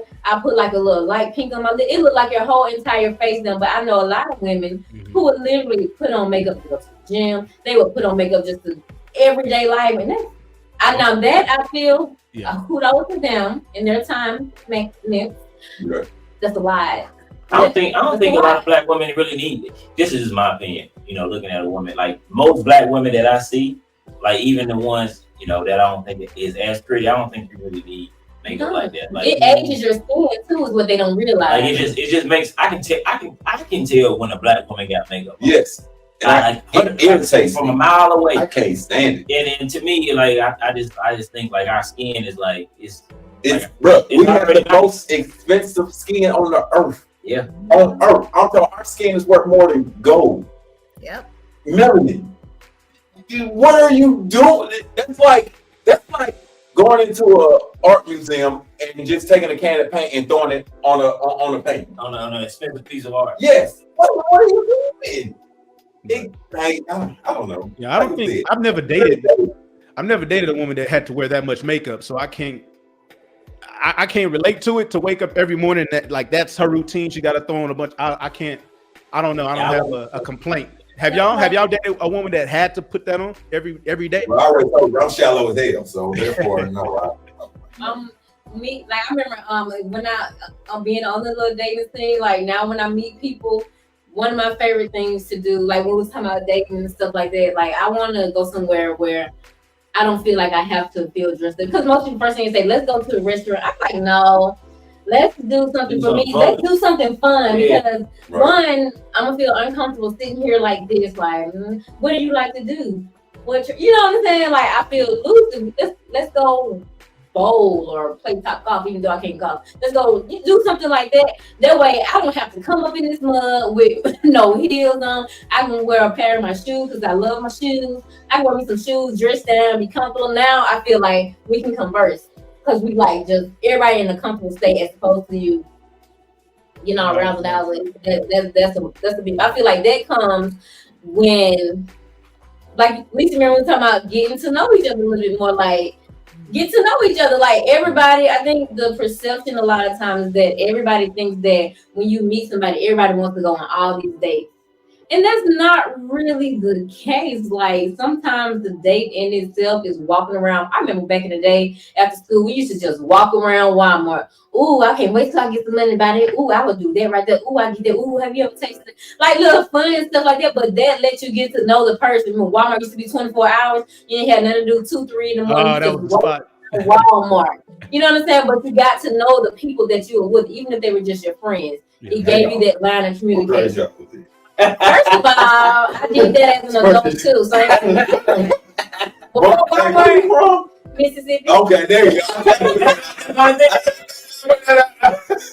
Dad, Waffle House. Waffle House, I quit going there. They used to be fighting all the time, man. Listen, Waffle House was tough. But Walmart, like, you know what I'm saying? You be having your little bag and shit. You walking around like, ooh, yes, shoes like that. I would put that together.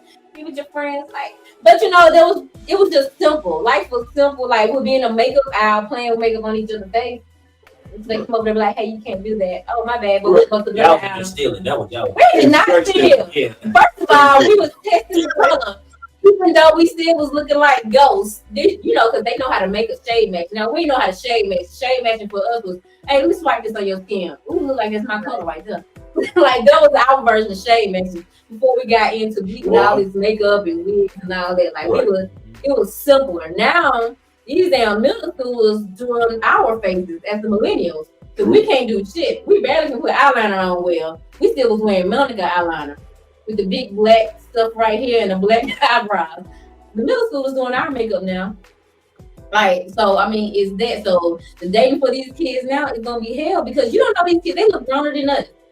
Luckily for my daughter, like, I love how I raised her particularly. I'm not going to do it because I don't need to change. She in just into her little manga books. She don't do no makeup. All she wants is to get her knotless braids done every 2 months. That's my maintenance for her. Like, that's it. She's simple. Yeah. That's it. But you know what? That's great for her because her man is going to be fantastic.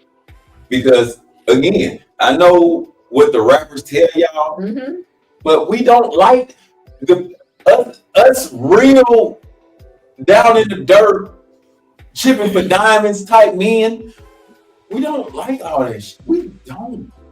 We want our woman to be naturally beautiful, naturally shaped, and naturally loving. I know what y'all hear the Migos say. I know even Drake told y'all, don't tell us that y'all are mouth if y'all ain't been involved. We know that. You know what I'm saying? We want our women natural. Period. You know what I'm saying? Drake, the only one that has spoken some true shit in the past. Oh, my bad. Kendrick. You know what I'm saying? Oh, yeah. Kendrick. No fresh marks. No Photoshop. No Photoshop. You know what I'm saying? But other than that, all this other shit y'all hearing is straight clap. It's straight selling. Us real dudes do it. Look at the camera when I say this. Us real guys. My bad. Us real guys. I'm talking about the K-Max, the DJ artwork. You ain't got to worry about J Rose. I'm not fucking with none of y'all. I got my real. But the K-Max and the artworks, they do not want the BBLs. They do not want the blue long fingernails. I do want to touch a BBL though. Bro, and that's what I was saying. It's a He said, I do want to touch it though. It's a like I would, like that's, I mean, honesty. Like I don't want to blame anybody with a BBL, but I would want to touch a BBL. That's what I was saying. I think we're. You want to touch? Hey, I want to experience a BBL. Yeah, I mean, it's a fetish though. It's a fetish. That's what I'm saying. I think I think that's where it's a fetish is something you want to experience once or twice. It's not something that you want to like spend a lot of time with. It's like, yo, I just want to see what it's hitting on. That's it. Yeah, that's what a fetish is. It's not what I really like. You know what I'm saying? It's just like, man. Right.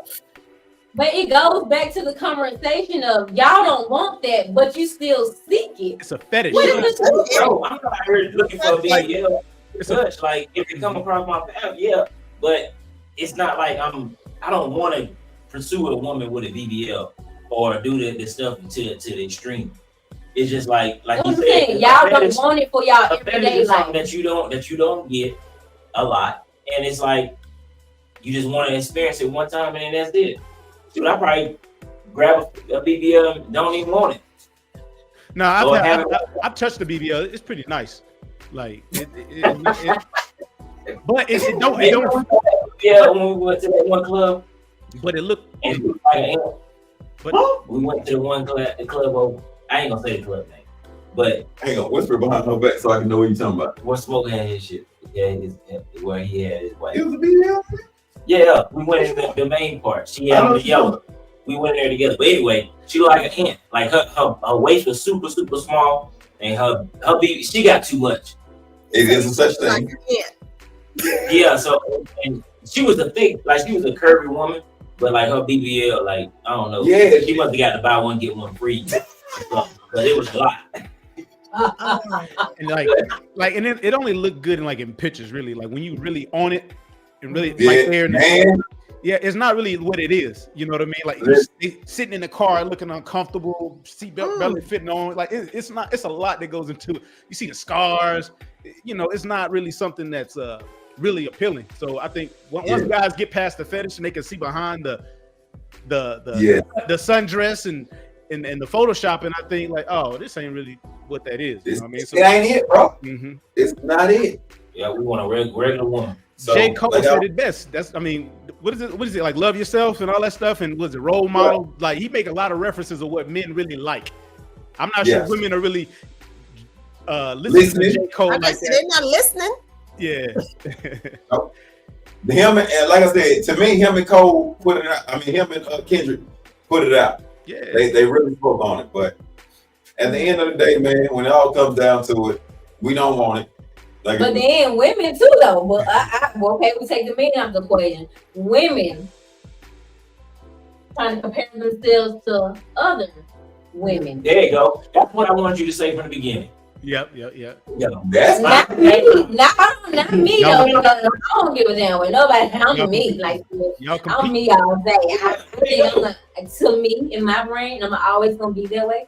I'm that girl when I walk in the room. I don't give a damn who you think I am. That's who I am because that's who I allow myself to be. So that's the confidence that I'm carrying. However, you have a lot of women be like, oh, I want this, you know what I'm saying? Because I feel like if I know somebody particularly, they went and got a whole surgery because they feel like, well, if they got this surgery, it will make them feel better about themselves. So now that they've gotten the surgery, now they found 50 more imperfections about themselves. Now they want a freaking chin, now they want an arm lift. I'm like, girl, damn, how much you make a year? Right. They shouldn't have Botox.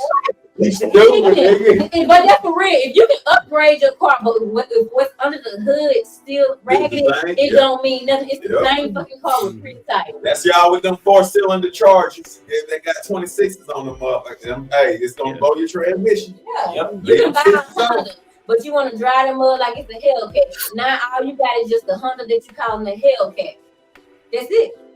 You ain't changed nothing about the mentality of why you felt this way to get this surgery. Put yourself in therapy instead of getting this surgery, and to get more and more surgery. Because the more they always say, and it's the true statement, the more surgery you get, the more you're gonna be prone to get more surgery. Because now you found one imperfection, you're gonna find another imperfection. But what people don't realize, our body is created to be imperfect. You know what I'm saying? To be imperfect. We're not perfect humans. I don't care how much you work out. I don't care how much you try to hide, push, suck. You're designed to be imperfect. We all got imperfect. Everybody got dysmorphia about themselves. Like no matter how good of a shape you get in, you still gonna be like, damn. It's gonna always be something you can freaking fix. But the mind is the best thing for you to fix because the mind is gonna make everything else about you follow. So in my mind, I don't give a fuck about what none of y'all say. To be honest, like if you don't like it, look the other way.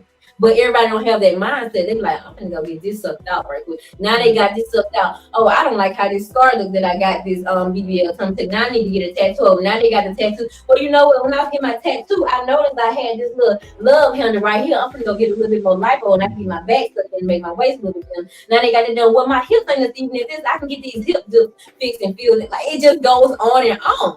I'm about to get in the cosmetic industry. I need to become one of them. Everybody out here want to be perfect, but there ain't no such thing as perfect. Okay. The first thing you gotta fix, be even just neutral, is your mind. Your mindset is gonna control everything about you. Your mindset fucked up. It don't matter what surgery you get. It don't matter what hair you put on, how much makeup you put on. You still not gonna feel like you worth anything because your mind is telling you you're not. Your mind is telling you you're not good enough. So anything cosmetic, any accessory that we put on, it's not going to matter because internally you fucked up. And there's that. There it is. She said that and didn't care. She said that. But y'all good, man? Everybody good? I feel good, man. This was fun.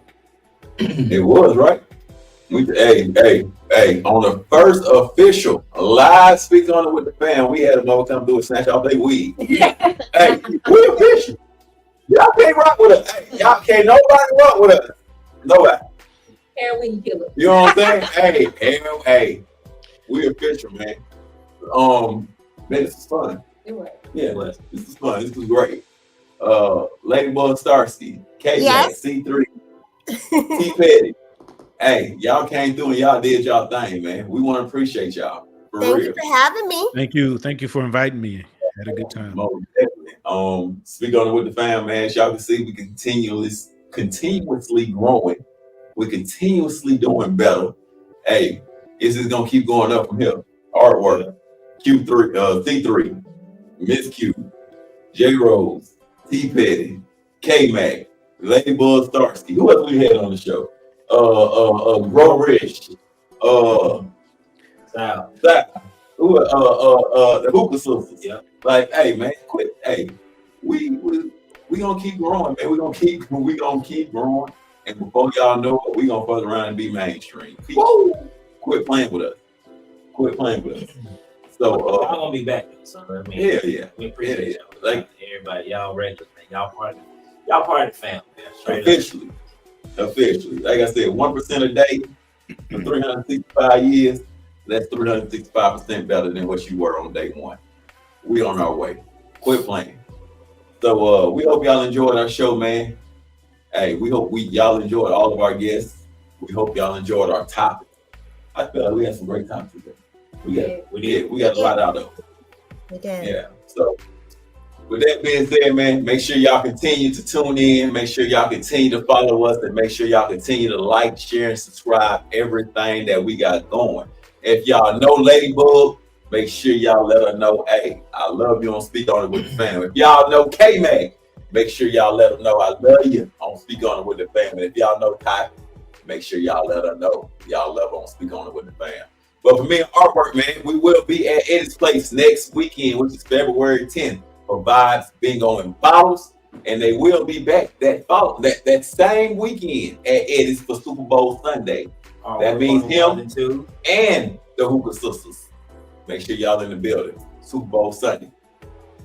Take your picks. Who you got? Going with the 49ers, man. Ooh! Taylor Swift not gonna lose. Who you got?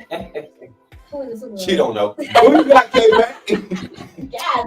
I got Chiefs, man. I'm not betting against Hey, Taylor Swift not gonna lose, bro. 349 million.